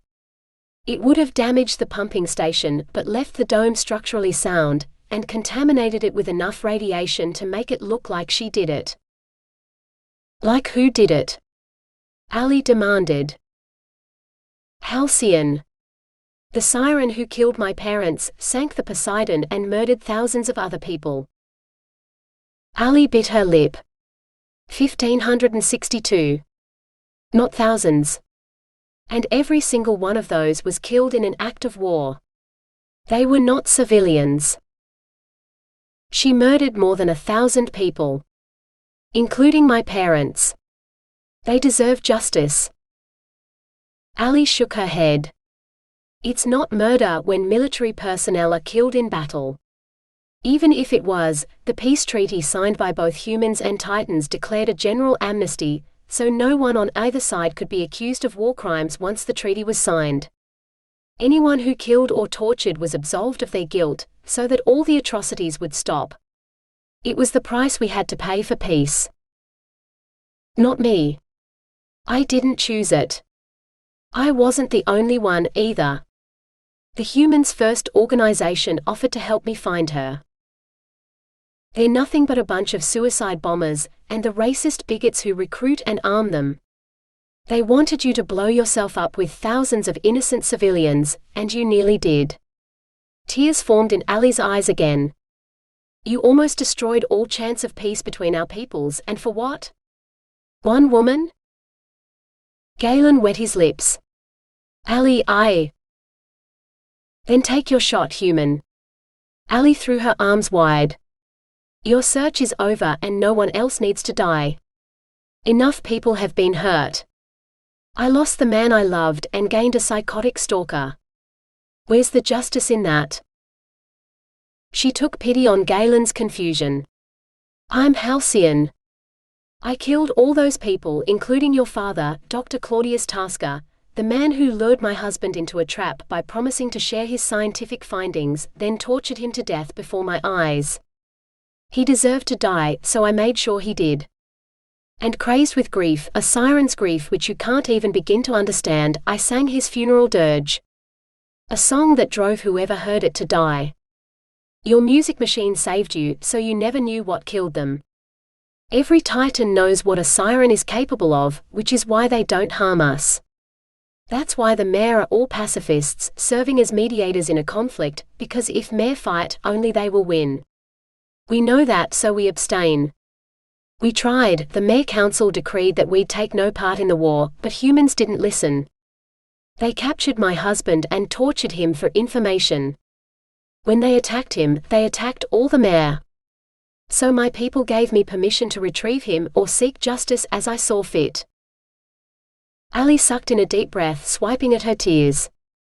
Now was not the time. I saw the torture chambers. Cess was killed in one, but there were many others, and they all showed signs of use. Prisoners were kept on human ships and interrogated under torture before they were killed. I saw the mutilated bodies and made sure their tormentors suffered.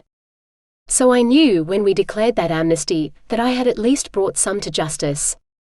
I came to realize that the only way to stop humans from torturing Titans was to either kill them all or end the war, and to that end, I agreed to mediate the treaty. I am the only living Mare to have gone to war, and Titans remember the stories. They know who and what I am, and they fear me because of it. It's only humans like you who think I need something as crude as a weapon to destroy this place. I am a living weapon, but I will not be used against my people. So kill me now if you must. I will die for the sake of peace, to keep you from killing anyone else. I'm no innocent. I have the blood of hundreds on my hands. There is no one left who loves me enough to mourn me, and the Mare have sworn they will not avenge me. So kill me. Still Galen stared at her. Allie, Halcyon. He swallowed. I can't. Allie, Halcyon waved at the box on the desk. Fine. Be a coward.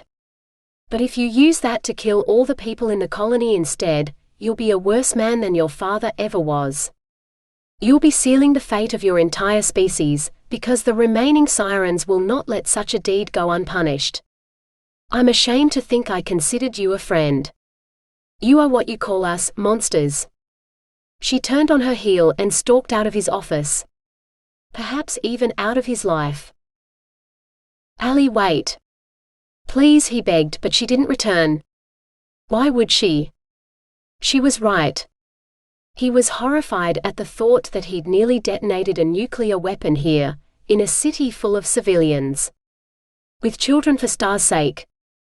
It was small comfort to know that he hadn't killed anyone. He'd planned it, and come so close to executing that plan that it was a miracle the colony was still standing.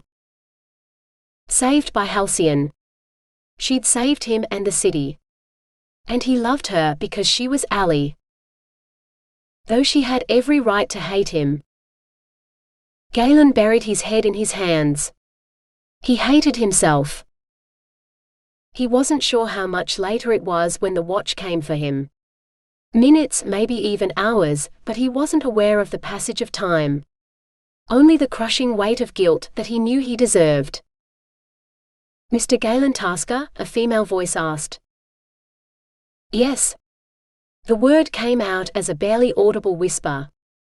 Galen didn't want to be himself right now. Not ever. You're under arrest for possession of a weapon of mass destruction. I'm to request you come with us willingly or we'll press additional charges for ACTS of terrorism, resisting arrest. She continued in the same vein for a little while, but Galen wasn't listening anymore. He didn't care. He deserved everything he got for what he'd done, and for what he'd almost done. The universe would be safer with him locked away, where he couldn't hurt anyone again. Galen rose to his feet and held out his arms for handcuffs. The things his mind could imagine and his hands could build, better if both were restrained. He only wished there were a way to turn his brain off too, so he no longer felt or thought. Bring the box, the woman in charge ordered to one of her underlings as she and another watch officer seized Galen's arms to march him outside to a waiting aircar. And be careful with it, she called over her shoulder. Galen kept his head down, not caring where they took him. It was either a holding cell or a shuttle off-planet. When they reached the watch building, his escort guided him left instead of right, toward the offices belonging to high-ranking members of the watch, as opposed to the cell block. Perhaps the interrogation rooms were this way, Galen told himself. Or maybe they had torture chambers like his father once had, and they kept them close to the offices so the bigwigs didn't have as far to walk to get their sadistic urges satisfied.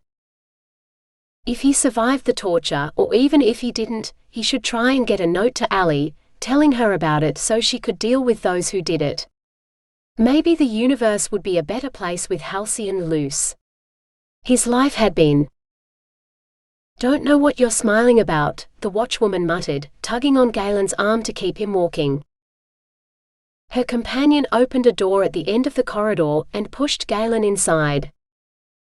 "Mr. Tasker, sir," the woman said before she shut the door behind Galen, leaving him alone with Ira, the man in charge of the watch, and the whole colony, or so Galen had been told. "Take a seat, Mr. Tasker." Ira gestured to one of the chairs in front of his desk. Identical chairs to the ones where Galen had sat with Allie, when he'd tried to frame her for his own stupidity. Galen shook his head. "I prefer to stand." "Suit yourself. I take it you know why you're here." Galen started to shake his head, but another watch officer stepped into the room, dropped the incriminating box on Ira's desk, and left. Galen sagged. He might not know exactly why he was here, but he had a damn good idea. Ira began. One Halcyon Mavros, an undercover watch operative whose cover is her role as colony plumber, initiated a search for radiation leaks. This morning, she reported several in the region of your office, Mr. Tasker. When she investigated further, she found not just a radiation source but what she identified as a weapon of mass destruction. On your desk. "Does Halcyon really work for you?" Galen blurted out. "How do you know she's not just pretending to work for you while she'd biding her time, to pursue her own agenda? What if everything she'd said and done with him had been a lie to seduce information out of him?" "Ms. Mavros is not a patient woman, Mr. Tasker, but she is an honest one. Perhaps a little too honest at times. I've worked with her since before the treaty was signed. Long enough to know that she will pursue her own agenda no matter what you want her to do, and the only way to make sure she's following my plan is to make sure it shares the same goals as hers." Ira coughed. "If she says pigs are falling from the sky, then I would advise looking out the window because you'll see a remarkable sight." Galen's eyes darted to the window, but there weren't any pigs to see. "I was speaking figuratively, of course," Ira added, his eyes glinting with amusement. "So if she talked about people torturing prisoners?" Galen began, unsure how to finish. "Then prisoners were tortured." Galen wet his lips. "And her husband? Six, I think she said his name was?" Yes, Ira said.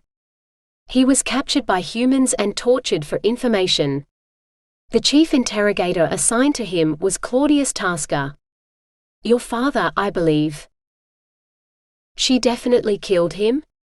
And 1,500, more than 1,500 other people?" Ira frowned. "That number does seem high. Much higher than my estimates, but I imagine she'd know. If you asked her, she could probably tell you the names of each and every one of them." Galen shook his head. "I don't think she wants to talk to me anymore. Not after what I did."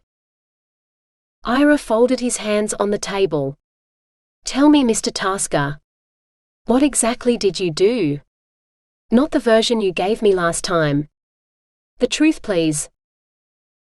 So Galen told him everything, from his first contact with humans first, finding the nuclear fuel they'd smuggled into the colony, building and planting the bomb, right up until he arrived in Ira's office today. It felt good to get everything out in the open. After all, what did he have left to lose? Nothing. The only thing he didn't talk about was his personal time with Allie. That was private. Glorious. And none of his blasted business. As if the man had read his mind, Ira asked, "So what are your current intentions toward Ms. Mavros?" His intentions? He'd wanted to marry the woman. Galen wanted to go back in time a few hours, to when Allie was naked in his arms, and stay in bed. Forever. He wouldn't know she was a killer, and she wouldn't know he was an idiot, and everything would be perfect. If time travel were possible, he would too. "Is my operative in danger around you, Mr. Tasker?" Allie? Never. He couldn't hurt her. It didn't matter how many people she'd killed or who she was. She was still Allie. Galen couldn't live with himself if he hurt her. Even if she did hate him now. No. No, she's not, Galen said finally. I don't intend to do anything with her because I don't think she wants anything to do with me. Ira nodded, glancing down at his tablet. I have two choices here, Mr. Tasker. I can ask you to repeat your confession so we can record it, as I seem to have forgotten to set up a recording device for our interview, and I can then have you shipped off-world for trial. Or I could use your existing recorded confession and that of Ms. Mavros from earlier in the week, where she states her belief that your mind might have been in the control of another, such that your actions were not your own. If that were true, you might not need to be sent off-world at all. Your lesser offense would be under New Hope jurisdiction, which means I could sentence you to house arrest for a year. The likely terms would still allow you to live and work in the colony, but when you leave your apartment, you would be escorted by a guard at all times. A year. Galen expected a life sentence in prison if Ira sent him off-world. Why would his sentence here be so light? That could easily change depending on your behavior. Good behavior might lessen your sentence, while any infractions, however small, could lengthen it considerably, or make me change my decision and send you off-world after all. I'll receive monthly behavior reports, of course. Galen still didn't understand. There had to be some darker purpose to keeping him here. His eyes strayed to the pump box of plutonium. What will happen to that? It will be stored somewhere safe. With the rest of the radioactive material, Ira replied. Now I'm a busy man, Mr. Tasker. Do you wish to repeat your new testimony so it can be recorded before you are taken off-world, or would you prefer to return home under house arrest? Like there was a choice to make. I'll stay. Ira nodded. Your guard will be waiting outside. He dismissed Galen with a wave of his hand. Galen opened the door and stopped dead at the sight in the corridor. So that's it. You don't expect me to survive the year. You don't expect me to survive the year. Allie wanted to cringe away from the hostility in Galen's eyes, but she forced her expression to remain neutral. Ira had made it clear that if Galen was to stay out of prison, she would have to be the one guarding him, because he wasn't about to allocate any of his other staff to such a menial assignment. Allie knew he wouldn't last 5 minutes in a prison. It wasn't like he'd killed anyone, and she truly didn't believe he would. She was willing to bet her life on it. She was hurt that he thought so little of her that he believed she'd kill him, but she wasn't surprised. After all, he'd hated her for a decade, with good reason. Just because he'd slept with her when he'd thought she was someone else, didn't mean he'd give up 10 years of loathing. He probably hated her even more now for fooling him, however necessary it might have been. Have you changed your mind already, Mr. Tasker? Ira called. Galen dropped his gaze to his handcuffed wrists. No. The door hissed shut behind him, leaving Galen alone in the corridor with Allie. He looked ready to bolt. I can take the handcuffs off now if you like, she said, pressing her thumb to the scan panel. The cuffs clicked open. She was relieved to see Violet hadn't fastened them too tightly. The cuffs had left no red marks on Galen's wrists. Your ID chip is now coded to mine. You'll have to stay within a certain distance of me, or both the watch and I will receive an alert. You can still go to work and you'll have some privacy, and if Cole spots you near an unusual radiation source, it'll notify me too. She took in his slumped shoulders and the way he wouldn't look at her. Would you rather go to prison? Ask me in a month, he said bitterly. His high and mightiness in there said it's still a possibility. Not if she had any say in it, Allie vowed.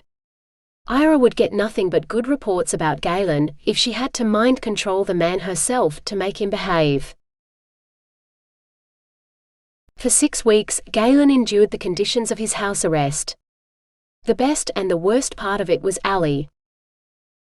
She wished him a good morning every day as she unlocked his apartment door to release him from captivity, walked him to work or worked alongside him if a maintenance job required 2 of them, and shared every meal with him in silence. At night she wished him a good night before she locked him in and escaped to her own apartment, or a hot date, or whatever she chose to do with her freedom in the evenings. More than once, he'd considered following her.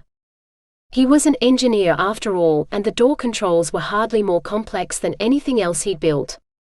The only thing that stopped him was the thought of seeing her happy with someone else.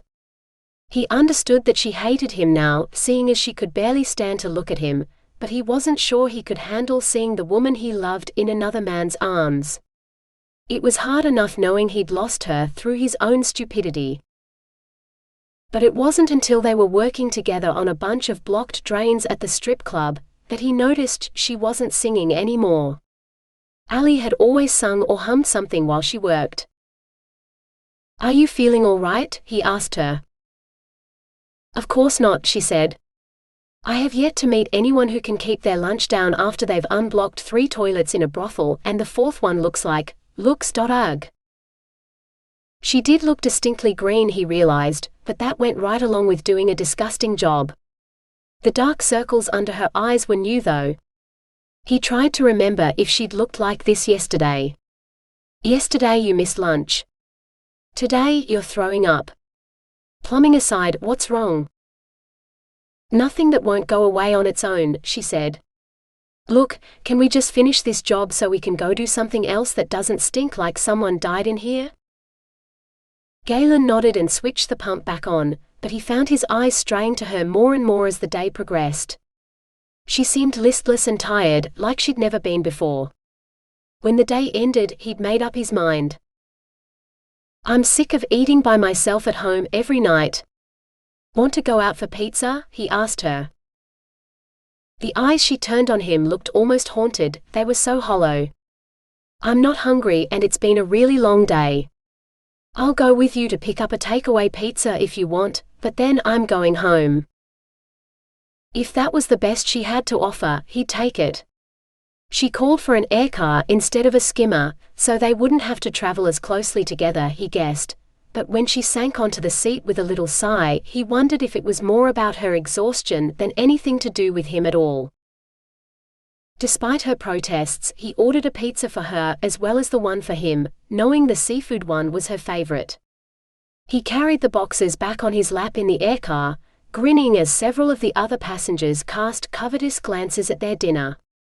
Just as long as it tempted Allie into staying with him for the evening. They arrived back at his apartment, and he palmed open the door. You coming in to join me for dinner, or are you taking yours home with you? He asked, hoping she'd choose him. I'm really not hungry, she began, then clapped a hand to her mouth and bolted for his bathroom. Galen heard the sound of retching from behind the closed door. He propped the pizza boxes open on his kitchen counter and grabbed 2 plates. He waited a few minutes for Allie to emerge from the bathroom, but when she didn't, he decided to eat a slice before it got cold. He could always reheat hers when she was ready. He was 3 bites into his second slice when Allie staggered into the living area. She clutched at the door jamb to stay upright, and her face was paler than he'd ever seen it. You're not going anywhere like that. Come and sit down. Galen pointed at the dining chair across from him. She almost made it, then stumbled as she reached the table. Galen grabbed her as she reached for him, and for the first time in weeks, he finally had her in his arms. He breathed in her scent, fresh, intoxicating and salty like the sea as always, and he almost moaned. He'd missed her so much.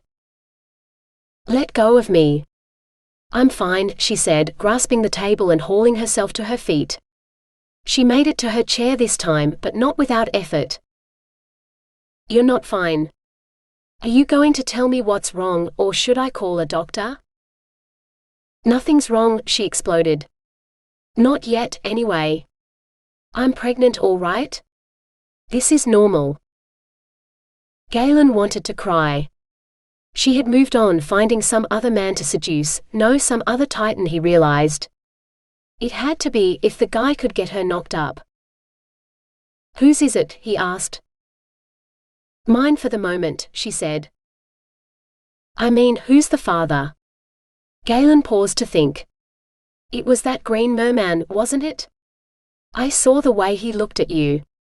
Like he wanted to cover you in cream and eat you." "You mean Sven?" Allie snorted. "He wishes. He's had a crush on me since before he learned to turn his tail. He used to sneak off from the creche to watch Cess and I'm sure of it.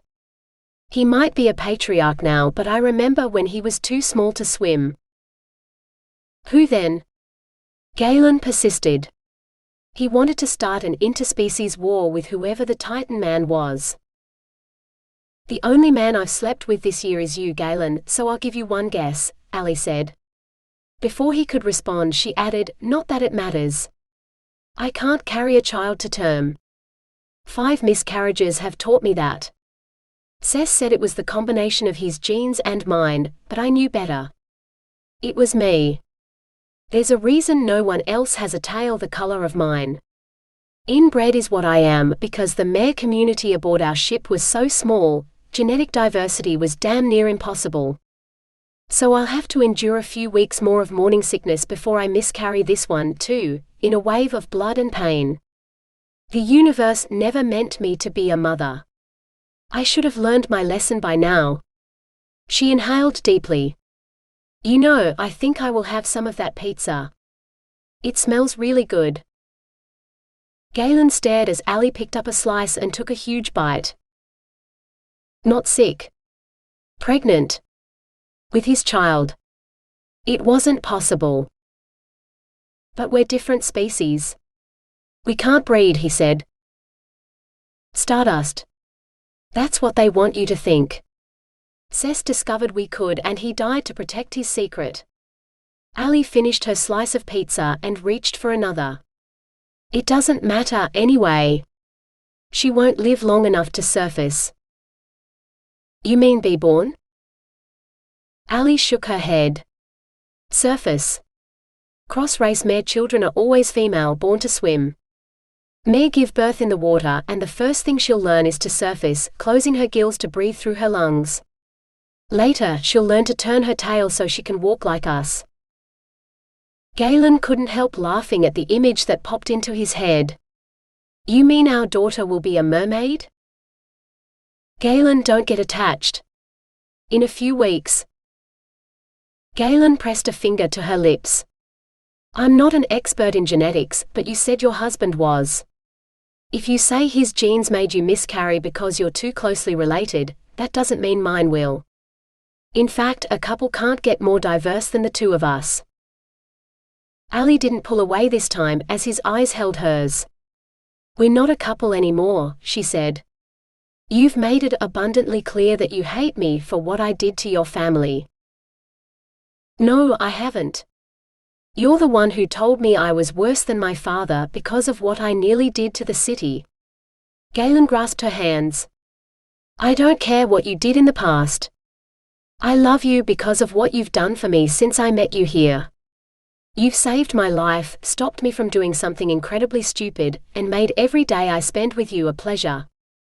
Even the ones where I don't get to sleep with you. I love you, Allie." He pressed a hand to her still flat belly. "And I'm going to love her too when she's born. Even if she has a tail." "But what if?" I'm going to take such good care of you, nothing will hurt this baby. I'll pay every credit I have to keep a doctor at your side round the clock until she's born. Galen swallowed. If you'll let me. I mean, I'm under house arrest. I can't be with you every moment, even if I want to be. For the first time in weeks, Allie actually smiled. Actually, Ira never said it had to be your house you stayed in. You could come live with me. There's more than enough space for 2 at my place. Maybe even 3 if she survives. She will, Galen swore. I'll start building her a crib in the workshop tomorrow on my lunch break. What else will you need? Just tell me and I'll do it. Allie blushed. Actually, there's one thing that's different about this pregnancy. Something I never experienced before. When I'm not feeling ill, I crave sex like you wouldn't believe. Alone at night in my apartment so many nights now, I imagined I was with you once more and, it's not the same, a poor shadow of the reality, but I want you. I'm yours if you want me, Galen said. Now and forever. Halcyon, Allie, I love you. Anything you want, you just have to ask. Stay with me, Galen. Sleep with me. Love me like I love you, she said. As my lady wishes, he replied. He hoisted her in his arms and carried her to his bed. As he set her on the mattress, Galen said, You know, there's an old human saying that would be perfect for us. Make love, not war. Allie laughed and pulled off her shirt. Yes, Galen.